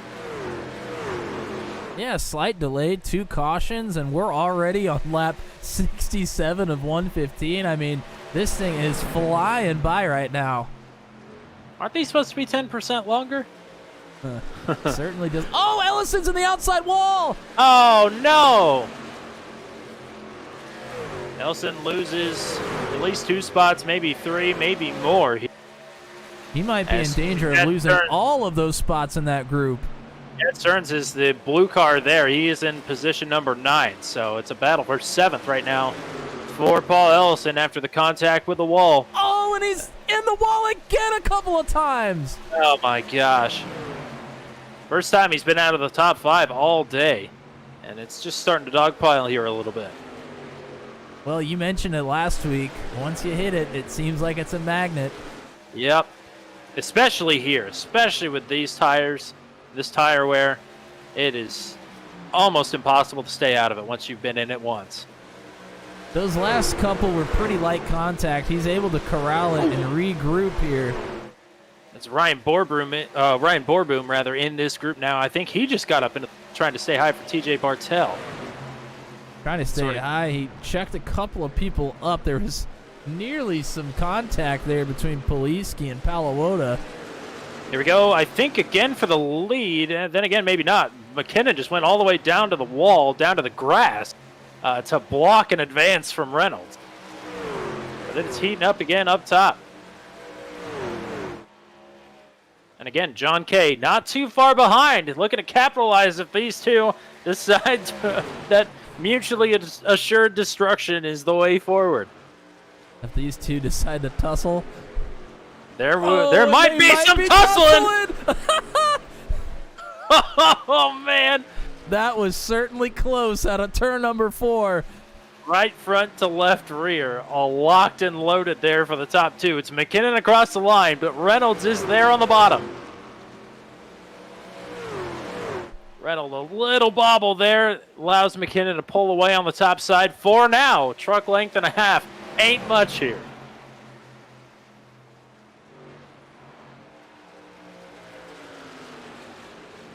And John Kay, only a few truck lengths now behind Reynolds. We're also not too terribly far away from possible pit stops. And again, the majority of the field still has 2 sets in the pits here, unless you were involved in one of the, the first accident, or you came into pit under that caution. Those are the folks that are rocking with one more set here and have to really pull a rabbit out of the hat. Well, here's where we're sitting with pit strategy right now. If these guys come in right around lap 75, 76, that's basically going to end them with 2 40-lap runs from lap 35, or I can't remember if it was 35 or 36, and we went green to lap 75 or 76, and then to the end of the race at 115, 2 even 40-lap stints. That's pretty much what we're looking at for those that still have, well, for pretty much everybody, but some of them will have an extra set if we get a caution later.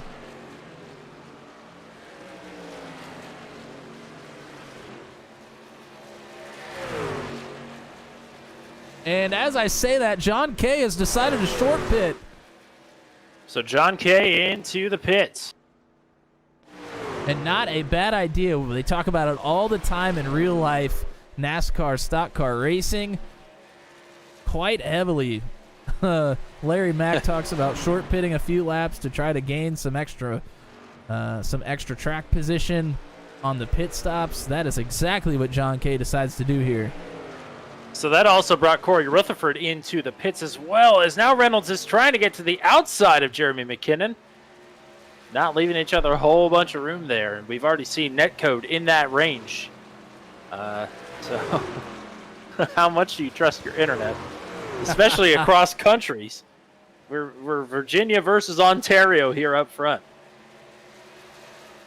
And now here comes John Kay out of the pits. You also have to think that is probably right at the fuel limit for John Kay. That's going to leave him with about 41, maybe 42 laps left to go. TJ Bartell into the pits. Also, Paul Ellison. Boy, Poliski, Ryan Dye. Bartell absolutely sent it in. He almost hit the cone, but no black flags, so he is good. No black flags for anybody yet on this pit cycle. These two in the front are still going at it. I would have to think they're coming this time. Kyle Dumig hitting pit road. I believe Kyle Zittel is coming in as well. Now Rodney Matney. Here comes Nathan Reynolds. Reynolds into pit, leaves McKinnon out. That brings along Paulo Woda, Kyle Zittel, Michael Dean. Oh, somebody hit the inside wall on pit. I think it was Garrett Rainey. Oh, man. And it is chaos here on pit entry. This is a Brandon tough one to get Byers, off Cole of. Maxwell. Yes. Especially with old tires like these folks have right now. It is very, very difficult to get onto pit road. Here comes the race leader. McKinnon. We'll have to see. Looked like it was pretty clean. Looked like it was fast, but it was not too fast, so that's good. Chad Stearns also coming down pit road now. That brings Brantley Gainey along with him. Jan Van Leer, Brian Reyes.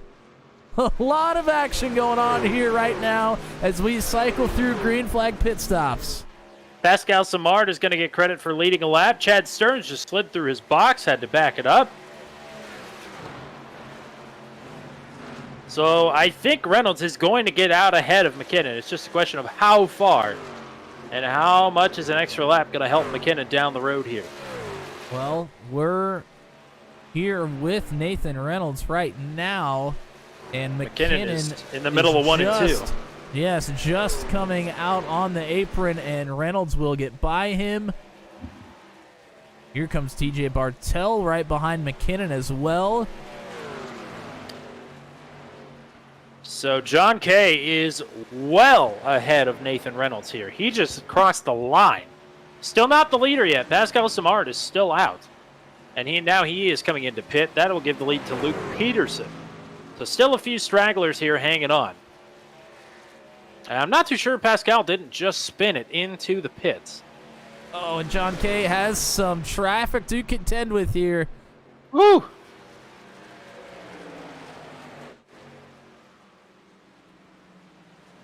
And here comes Nathan Reynolds. Jan Van Leer, who we just passed, is actually on the same lap. He is now coming down pit road. Luke Peterson, Mark Dillon. Here comes Peterson. Oh, man, he is flying. He locked him up. He is spun. And he's into the inside wall. Oh, boy. Oh, man. Mark Dillon does not pit, though. He will inherit the lead. And he was one of these drivers I was talking about that only has one set in the pits. So Dillon needs to stretch out as long as possible here. He also has some right side damage and some hood damage on that truck. Well, this is a long stretch. I mean, he's been out there, and I said that they might be able to do it. He's been out there for about 45 laps now. And John Kay, who is leading everybody who is pit, which is everybody except for Mark Dillon. He is only 4 seconds behind Dillon on the track, and actually closer than that now, about 3.5 seconds. What's also interesting here, he has a couple of lap trucks that are keeping speed with him at the moment. Actually pulling up to his rear bumper as he has at least a couple laps, maybe a few laps older tires than Dumig. And remember, John Kay triggered this wave of pit stops. Nobody, not even a lap truck, pit before him. So John Kay was the one that started all this. He is about 6 seconds behind, or rather ahead of Nathan Reynolds. Oh boy, he has a lot of traffic to contend with here as well. Yes, he does. Mark Dillon was one of those trucks. So that is a pass for the lead outright for John Kay, without Dillon even hitting pit road.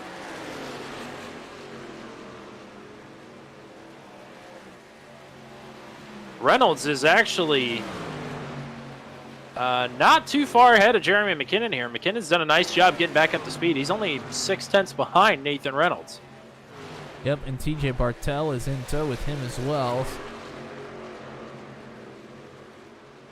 So they are going a little bit faster than John Kay. But John Kay also just got through all the lap traffic that these guys are now going to have to get through themselves. And you know what? I love strategy. This we know is it. why. Or at least I know it. I know how much you love the strategy. I know you're loving it too, and if you're loving it, drop us a chat and let us know that you're loving it. Because I know you're loving it. But I want you to tell me anyway. Drop us a chat, and if you enjoy the coverage here on Turn 200, please think about subscribing. It is free, and it helps us get ever so closer to our ultimate goal for maybe the end of, I don't know, maybe the end of the year of 1,000 subscribers. We still have a long way to go to get there, but every little bit helps, so we would appreciate it. We've gained quite a few here in the last week with this new season of the Venom Truck Series. Always greatly appreciated. My year-end goal was world domination, so I think we need to reconcile our goals here. I think you better start playing the game of Risk if that's what you're looking for. Passed now by Reynolds, McKinnon, and Bartel. I have no idea how he's still on the track. It is impressive. It is seriously impressive. Unless he came in at some point and I don't remember it, but I don't think he did. And he is pretty well off the pace here. I'm thinking that right front tire wear is probably critical at this point. Oh, and somebody is, I'm not sure who that was. Somebody was parked on the inside wall down by pit road. I missed that. Not sure who that was. I just saw it out of the corner of my camera view as our leaders went by.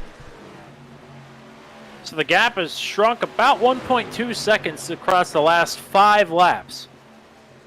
From John Kay back to Nathan Reynolds. Jeremy McKinnon is right there with Reynolds. So once Kay gets reeled in here, assuming he does, and the gap goes down again, yeah. So assuming John Kay is going to get reeled in here, it's going to be a dogfight between 3 drivers who don't like to give an inch. Yeah, and McKinnon is pushing Reynolds maybe a little harder than he wants him to as well. So could be a matter that these two are burning their stuff up just a little bit. And we saw TJ Bartel was right behind them at one point. He's back the pace off. He is nearly 2 seconds behind Nathan Reynolds now.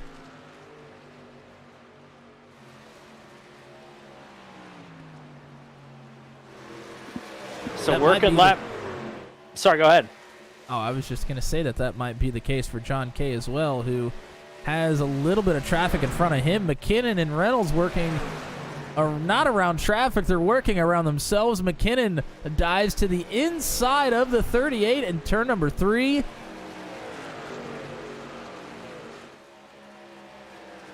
That 2 truck is getting bigger and bigger in their windshields. 1.8 seconds now to these two. To the lead. So Kay may be conserving, but maybe being the first one off pit road, maybe he has used them up. You know who we haven't really gone car inside with yet? That's the man himself, Mr. Nathan Reynolds. We did for just a second a little bit earlier, but let's go ahead and do it the right way. We're going car inside with Mr. Car Inside himself, Nathan Reynolds, who is looking to track down John Kay. 1.5 seconds. And I don't believe there is anybody. Actually, now Kyle Dumig is the only truck between the race leader and Nathan Reynolds.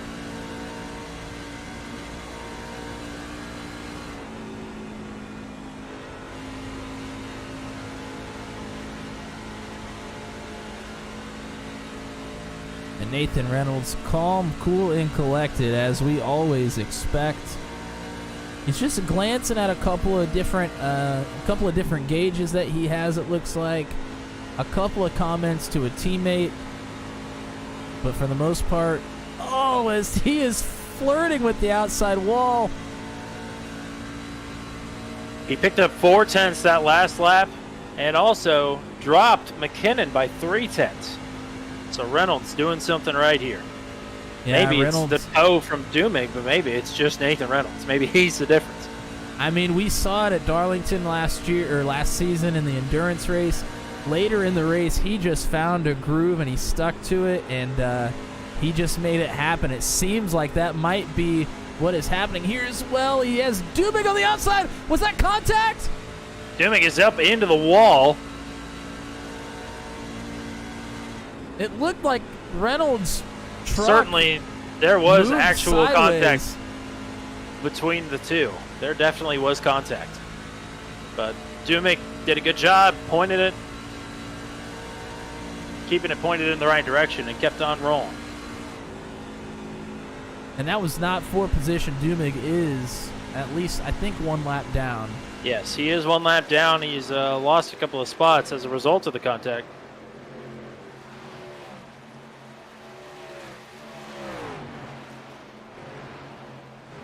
And now the next truck in front of Nathan Reynolds for right now is the number 2 of John Kay. The gap has closed considerably, just over half a second. McKinnon not far behind Reynolds, but TJ Bartell continues to stay over 2 seconds behind the both of them. And Poliski is about 2.5 seconds behind Bartell. So a nice little buffer here for TJ Bartell to just get in a rhythm and do his thing. Top running rookie right now is the birthday boy Nathan Paluota in P6. He is trying to fend off Paul Ellison right now. Doing a good job so far. Keep an eye on that, and we'll also keep an eye on the battle for the lead, which is getting ready to go down. And just before that happens, a little shout out to Luke Peterson. He's our biggest mover of the night so far, up 20 spots to the 16th position.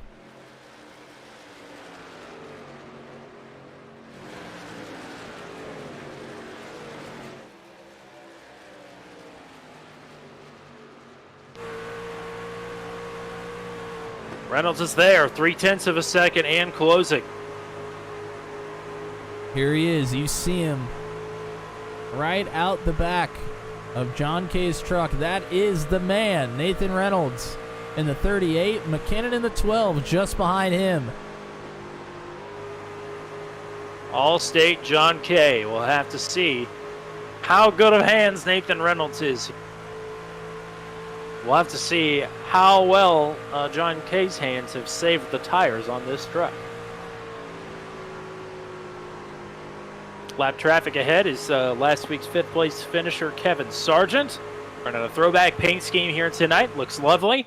Fortunately, he's about to be overtaken on the track to be put 1 lap down. He is running just outside of the top 20, though.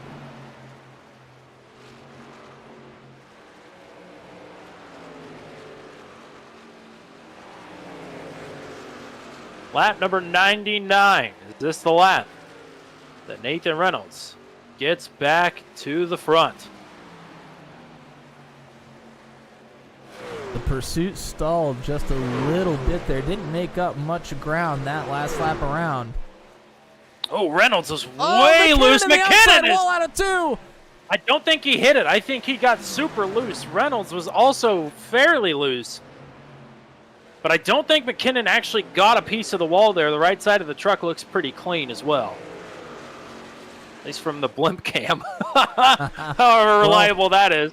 From the camera that I had, it looked like there was some dust coming off of that wall. But, you know, the sim kind of plays some tricks with itself. So it could be a thing where it looked like there was stuff flying off the wall, but he didn't really take any damage or make any contact with it. That is possible. I'll tell you what, he certainly did get into the wall. You're right. I went back and looked at it. So he did get into the wall. Truck looks all right, though. Unfortunately, he's lost about a second now to Nathan Reynolds.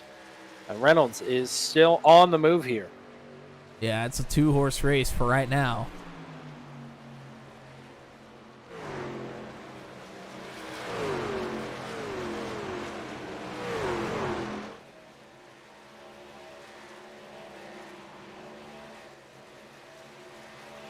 Reynolds lying in wait. Remember, these two are teammates on the Alabama gang now. So it's an Alabama gang 1-2. Rook Guy Racing are 3 and 5. TJ Bartell, a lone wolf, in 4th.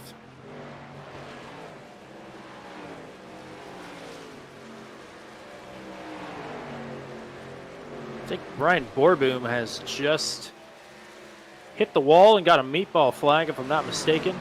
We also lost Eric Breeding a few laps ago. He dropped out due to packet loss.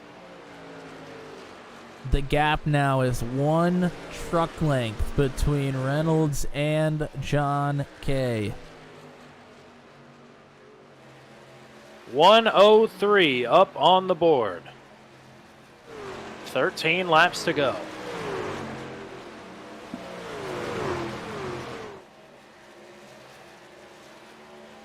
And TJ Bartell, you can see it back there in the shot. He is reeling in Jeremy McKinnon here.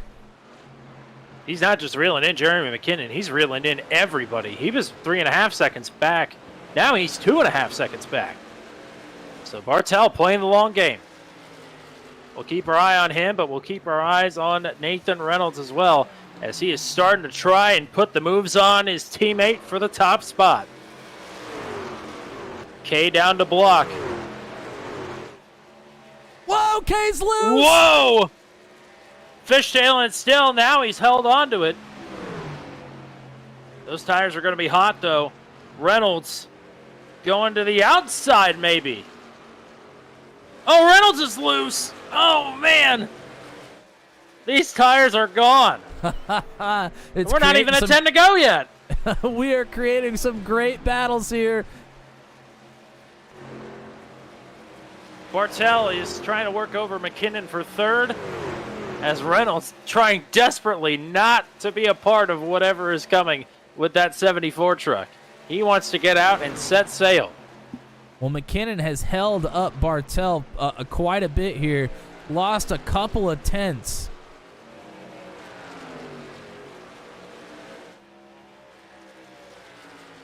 Reynolds hanging in line right now with John Kay still.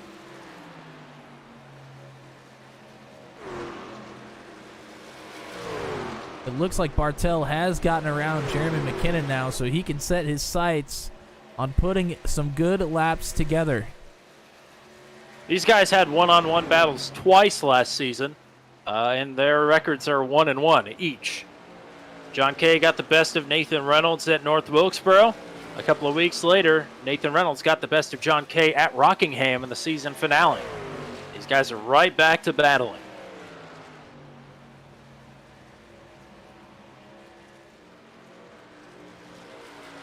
John Kay does have a little crinkle on that spoiler, is what it looks like anyway. But it's obviously not affected him too much. I was going to say, if you keep in mind, he had some contact really, really early on in the race. Coming up on the lap truck of Kenneth Graves. As these two are just sort of hanging out for the time being. We'll have to see if Bartell is still closing in here. He did by about 2 tenths. Needs to pick up the pace just a little bit if he wants to get in on the action for the top spot here. 8 laps to go.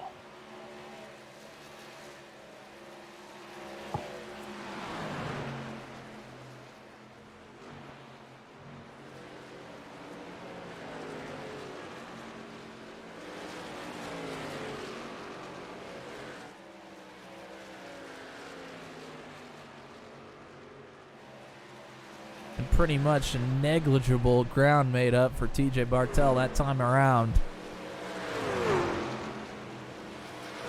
If these guys get to scrapping, he'll be in the mix here. Oh, and I believe Kenneth Graves just got up into the wall trying to stay high for the leaders.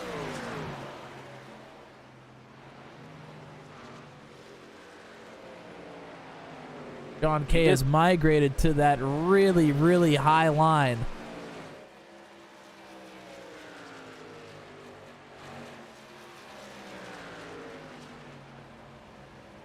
And TJ Bartell has picked up the pace. Yes, he has. Inside of 2 seconds now. So don't look now. That 74 is coming. Catching these two is going to be one thing, but getting around him has proved to be difficult for everybody thus far. Reynolds up into the wall! Reynolds trying to peek to the high side and gets up into the wall. John Kay is scooting away. 5 to go. So he says so many twists and turns, it might as well be a road course.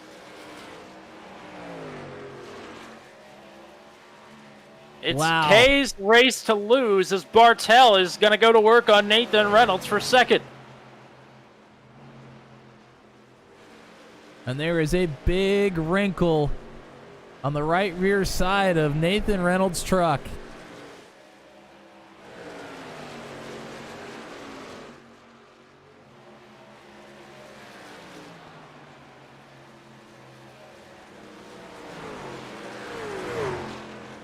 Apparently we just had some contact somewhere through the field and we've gathered it up.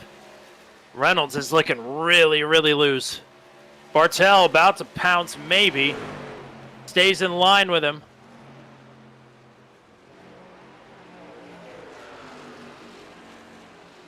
Bartel now looking to the inside of Reynolds.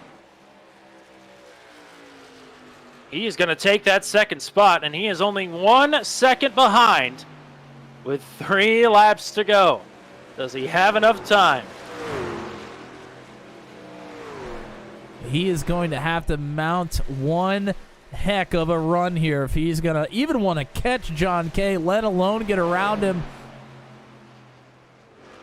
Kay is on the oldest tires on the track.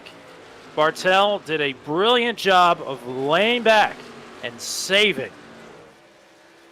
2 to go. The gap has come down by 0.2. That is not enough.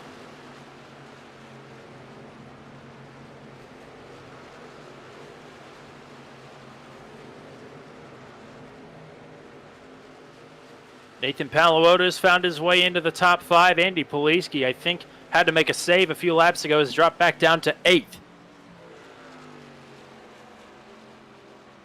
We are coming to the white flag. John Kay in control. Bartel trying to reel him in.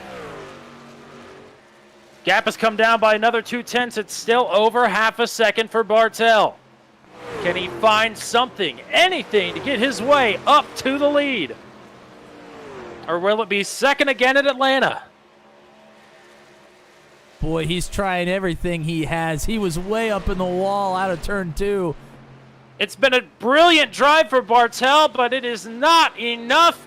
Allstate John Kay hits turn number 4, and he is going to win the Get Along Little Doggy. Oh, as they are crashing in front of him. Oh my gosh. Bartel upside down, but he finishes in second. What on earth just happened?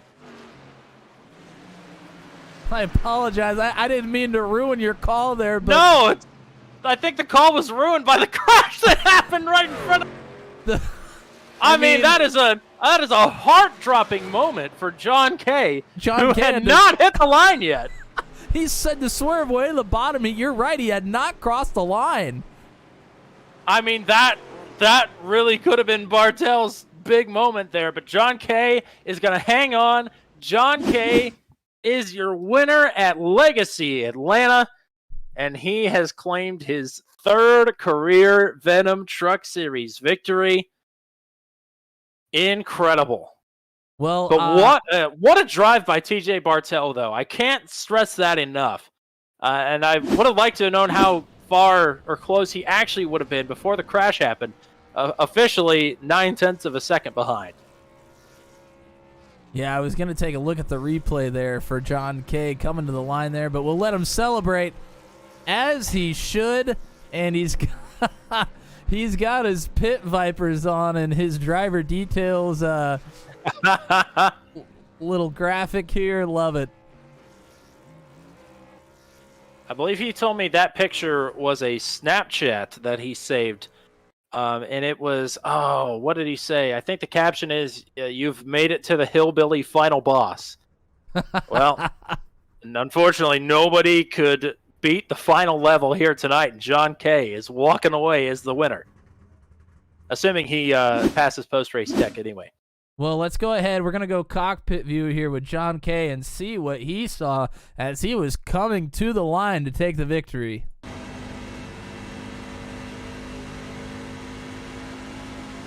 Drink pop, rip top. There was some rip tops there. Yeah, definitely. It was Jan Van Leer that nearly clipped him as he was coming through the quad oval. And unfortunately, TJ Bartel, he still finished in second, but he got the worst of what was coming there. Yeah, when I saw Bartel, he was upside down fully. This is TJ Bartel right behind John Kay.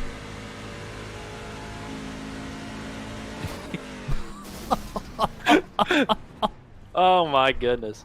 Boy, he did a somersault past the checkered flag. Well, while we're wrapping this up, I'm going to go ahead and give you the finishing rundown here, and then we'll hopefully talk to our podium finishers here. Nobody's in the waiting room right now anyway, but hopefully that'll change here. John Kay is your winner. It is second again for TJ Bartel, although this is, I believe, his best career Venom Truck Series finish. His best finish before this was the third place at Nashville Fairgrounds last season. Bartel a P2 here tonight in a fantastic effort nonetheless. Your pole sitter Nathan Reynolds is going to lead the most laps here tonight and will come away with a third place finish. Jeremy McKinnon, with the contact to the wall, he slips back, but only back to fourth here.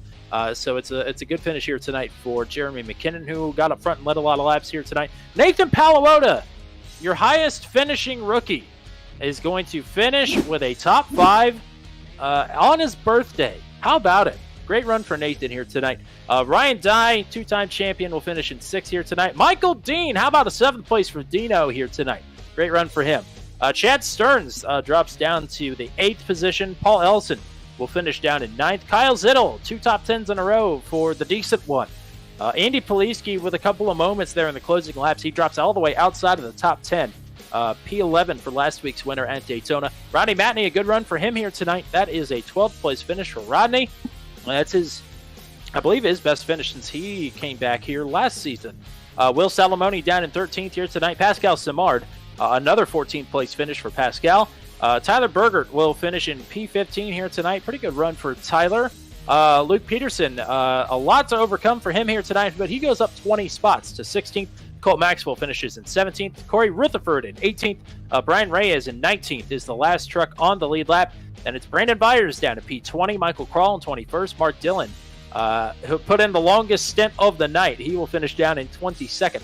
Kevin Sargent in 23rd. Joshua Caudill in 24th. Kyle Dumick, the last truck, 1 lap down in 25th.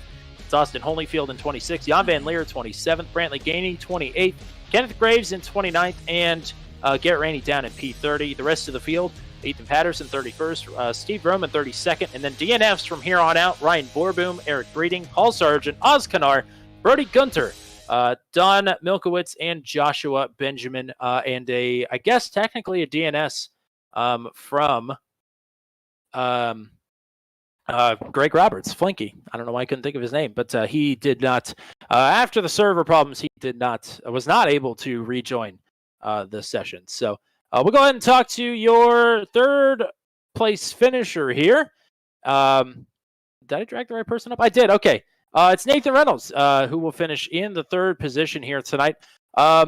Discounting everything that happened on the front straightaway on the final lap. But, I mean, you and John and then TJ there at the end of the race, and also Jeremy as well, really putting on a show for us. Did the tires wear the way that you expected them to here tonight? Yeah, for the most part. It got a little tighter than what it was in practice, but I did expect it with 40 trucks out here rubbering it up. Since they've updated Atlanta, in my opinion, they've kind of ruined it, and it feels like it was back like the old Papyrus in our 2002 days where it's really tight. And the way that it took rubber, it made dirty air impossible to do anything kind of like those mile and a half, such as Chicagoland and those to that nature, to where it's just you're just pulling your hair out sitting behind somebody. So, hey, hats off to John, man. He outsmarted us and played the perfect strategy to get the lead there and get the clean air, and he earned the heck out of that one. It looked like you were getting a little bit loose at a couple of times when you were trying to pull up on him. Was that you, or was that more the tires?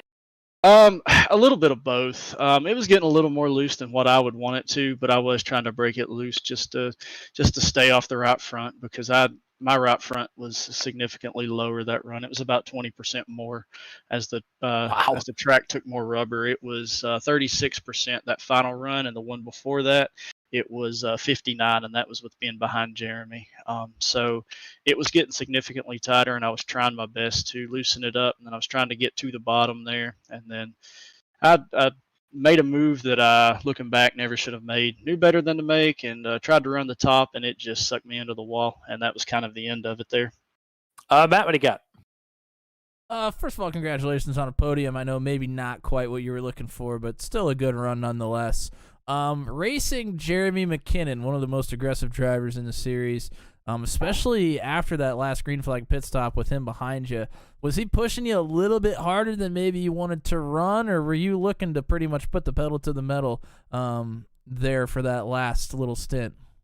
Yeah, he was pushing me a little harder than I would like to have caught John. I caught John about 10 laps quicker than I probably would have had he not been back there, but it's go time. And if you let somebody go like Jeremy, you saw how hard it was. I was faster than him the entire second run, but just could not get back by him. Testament to how hard it was to pass and just how great he is and doesn't make mistakes. So when it's like that in those conditions and he doesn't make mistakes, then it's really hard to manipulate that dirty air and to try to find a way around. So I knew I had to stay in front of Jeremy if I had any shot at all of getting around John. Well, shout outs for you here tonight. Nitro Racing Setups, got those guys on board with us most of the season here. You can check those guys out at nitroracing.com. They are the open setups. I know we're a fixed league, but they do a lot to support me. So check those guys out and run the open setups. And then NASCAR Report and everything that RJ's done in my early days to help me out. And as you guys can see in the display picture, my new best friend, Ross Chastain. And you got a shout out from Mama Melissa as well, willing you to a podium here tonight. Oh yeah, of course. Well, congratulations to you, and I know we'll be talking to you here again soon. Oh yeah, sounds good. Thanks, guys. All righty, let's go and bring up your second place finisher here tonight. How about it, the charging TJ Bartel? It's another second place for you here across two different leagues at 2008 Atlanta. But boy, I tell you what, you played the game that you wanted to play, just laying back and hanging on to those tires, and it almost worked out for you here tonight. Yeah, that's I love this track, and I like that you can run anywhere on it, and you got to really kind of manage your race, your runs, and keep the tires under you, so you got good pace the whole run. Now, the finishing sheet here isn't going to do your run justice. Unfortunately, it shows 9/10 of a second. Can you tell me how surprised you were that you ended up finishing this race upside down, considering where you were at coming out of turn number 4?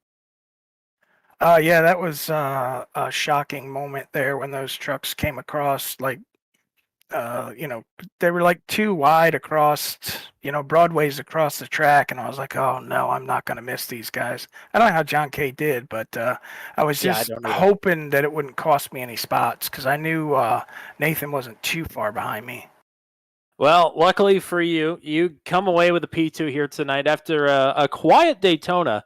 I don't know how you manage a quiet super speedway race, but you did a good job of that as well. So pretty good start to the season for you, all things considered. Matt, what do you got for TJ here? First of all, congratulations. Good to see you back on the podium. Like Tommy mentioned, 2 good runs here on turn 200 at Old Atlanta. There on that last run, it seemed like you pretty much played it how you wanted to. You laid back at the beginning, and you were able to conserve some tire and really make a push there at the end. Was there anything that you could have done different, or did you pretty much give everything you had? Well, I probably should have pitted when John did. I was debating pitting that lap when I saw him go in because I had enough time, and then I was going to pit the next lap, and then I was kind of like, well, maybe fresher tires towards the end wouldn't be bad. But, I mean, even though you can run anywhere you want, it seemed like More than a couple of times, I'd catch a lap car and they'd be like running my line, so I'd have to differ where I was normally running, and it cost me some tenths here and there. But overall, really pleased with the run. Wish we had 5 more laps, but still second place ain't bad. Let's get some shout outs for you here tonight. You got a good looking truck. Who you got on it? Sim Racing Points. They are a company that has a program that does points for iRacing leagues and stuff. And any other shout outs for you here tonight? Yes, I would like to thank both of you guys up in the booth at Turn 200. You guys do an awesome job. Always love going back and listening to the races, the way you call them and the way you play them. Always a treat. And I just want to thank the admins here at Venom Racing. They do an awesome job. It's a great place to race. Glad to be back for the second season. And I have to thank my 2 brand new teammates that I just signed on with tonight, Paul and Kevin Sargent on Raging Moose Racing. All right, we got another moose in here. It sounds great. It's good to catch up with you, and I have a feeling we're going to be talking to you again here soon. I hope so, guys. Thanks again. Awesome drive for TJ here tonight. I'm just pleased as punch that he got on the podium here tonight. And everybody, buckle your seatbelts, strap in here. This is gonna be something. We've got a race winner, and I'm happy I'm here for it this time. It's the one and only, the Throwback King, Mr. Allstate, John K. You have done it again, and I'm here for it this time. Yeah, pretty incredible. And I managed to do it in something other than the freaking throwback race. So, yeah, I'm pretty proud of that. That's pretty cool. Well, I mean, not that I ever doubt you fully, but I was certainly wondering, pitting as early as you did, how it was going to work out. Yeah, and it worked out. It was fantastic. Talk me through the strategy. Well, man, spending the first 75 laps. I think I pit on lap 73 or 74. I don't know, but the first 70 plus laps in dirty air behind Jeremy and Nathan and Paul at times. It was so hard on the tires. And I mean, this is a bit of a throwback, but in season 2, in the RNS chat, Garrett told Ryan, because Ryan was like, "Man, I need to beat Nathan somehow," and Garrett's like, "If you go off sequence of him, you can beat him. Like, you're just as good as he is. You can beat him." And that was ringing in my ears for about 4 laps. And I was like, "No, I'm gonna pit. I'm gonna pit with Nathan. I'm gonna pit with Nathan. I'm gonna pit with Nathan." And then I finally sat there and went, "If I get some clean air, I can win this race." And yeah, I pit, and I didn't realize I was gonna be cutting it that close on fuel, but whew, got her done. And now, out of turn 4, you see the checkers, and then all of a sudden you see a broadsiding 5 truck. How loaded is your diaper? That's the question there. I really didn't have time to load my diaper. I was like, all I could sit there and think is, what in the what is going on right now? Like, and I was like, I was just, gobsmacked. And I'm like, really? We're going to do this right here? Like, you guys couldn't have done this in turns 3 and 4 and at least ripped my heart out then if I'm going to end up getting hit. But I don't know. If you watch the replay, man, he missed me by about an inch and a half or half an inch. Much. It was close. But yeah, I look back in my mirror and I see TJ, 800 feet in the sky. And I'm like, what just happened? Oh, Matt, what do you got here? I mean, just an unbelievable congratulations. You got it done. You played the strategy perfectly. I know that you had quite a few more laps on the tires, but was part of them catching you pretty quickly also just you out front being able to conserve a little bit? Well, I would like to say yes, but man, dirty air was so bad, and it didn't matter if you were behind the leaders or you were behind lap cars who just wanted to park it right in front of you. So, yeah, I mean, it was a struggle. I know there was times where it would just get, it just took a lot of life out of the tires sitting in dirty air behind lap cars and then trying to maneuver and run different lines and having to make quick direction changes behind lap cars that didn't know where they wanted to go. So I really wasn't as much conserving as I would have liked to have done, but whatever. I mean, it's going to happen. You have to figure out how to navigate it and just hope people are going to hold their wheels straight when you're next to them. Well, you said, you didn't want a bad race here tonight because you wanted to make sure that you were in the top 30 in points headed into next week. I'll have to do the math, but I think you're probably safe. Just a hunch, though. Shout outs for you here tonight. Yeah, I want to shout out my girlfriend. She's incredible. We had tacos for dinner, and it's always exciting when it's Taco Tuesday, and then you get a nice trophy to go with it. And she puts up with a lot of my BS being in grad school and stuff, and letting me stay up late and make weird noises and be stupid. So I love her to death. She's incredible. Shout out my mom because she gave birth to me. She's a pretty incredible lady too. I'm gonna have to send her a link to this to watch now since I actually did good. And shout out to the Alabama gang, Super Kick Racing, Revival Racing, whatever the hell they're called. Garrett and Nathan didn't make it easy on me tonight, but it's always good to have guys like Garrett and Paul there with you. I mean, this goes all the way back to like season 2. Paul's such a calming influence when I'm racing because believe it or not, I tend to get a little bit on edge. So Paul always does a good job of keeping me calm. And same thing with Garrett. Garrett's incredible, and he's always reinforcing positivity. And I can't thank those guys enough. Nathan showed me exactly what to do to beat him, and I got lucky. So, and then all the Super Kick guys, Brandon Byers for actually showing up for once. It's a miracle. Luke for a hell of an invocation, and playing Farming Simulator with me, and Eric. He had a tough night, but I always love racing with Eric. Eric's an awesome guy to spend Tuesdays nights with. And Carson, if you come back next week, we'll be here.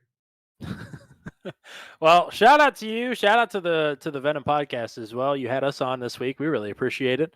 I think go back and watch that now. I think you guys are good luck or something. We might have to have maybe you on next week to see what happens. I was gonna say, I think the most dangerous thing that you did here tonight is give yourself momentum heading into the track that you won at last season, which is North Wilkesboro. That's got to be looking even tastier now. Yeah, we can't make the mistake we made last time in qualifying the back. We almost got caught up in a couple wrecks and had our race ended early. So hopefully we'll qualify a little bit better and be a little more towards the front, and maybe we can go get us another one. But I'd be thrilled with another top 10. The competition's really stiff. There's a lot of good guys out there, so we'll see what happens. Well, I'll tell you what, until you're on the clock for qualifying next week, you are going to be P1 all the way up until then. It's your third career victory. Mr. Throwback King, All-State John K. Welcome back to Victory Lane. Go party hard, buddy. I think I'm gonna go towel all the sweat off and go to bed. That's a party. That is a party. I tell you what. Oh yeah, hell yeah! Shout out you guys for being awesome. I love you guys on Turn 200. Everything you guys do is incredible. Thanks, partner. We appreciate it. All the love sent right back to you, and congratulations again. Thanks, Tony. Thank you. Cannot end any better. That's a cherry right on top of the sundae there. Well, I do have to tell you, and I know that you usually at least listen back to them. You have to watch the incredible replay that we had while TJ Bartel's interview was happening.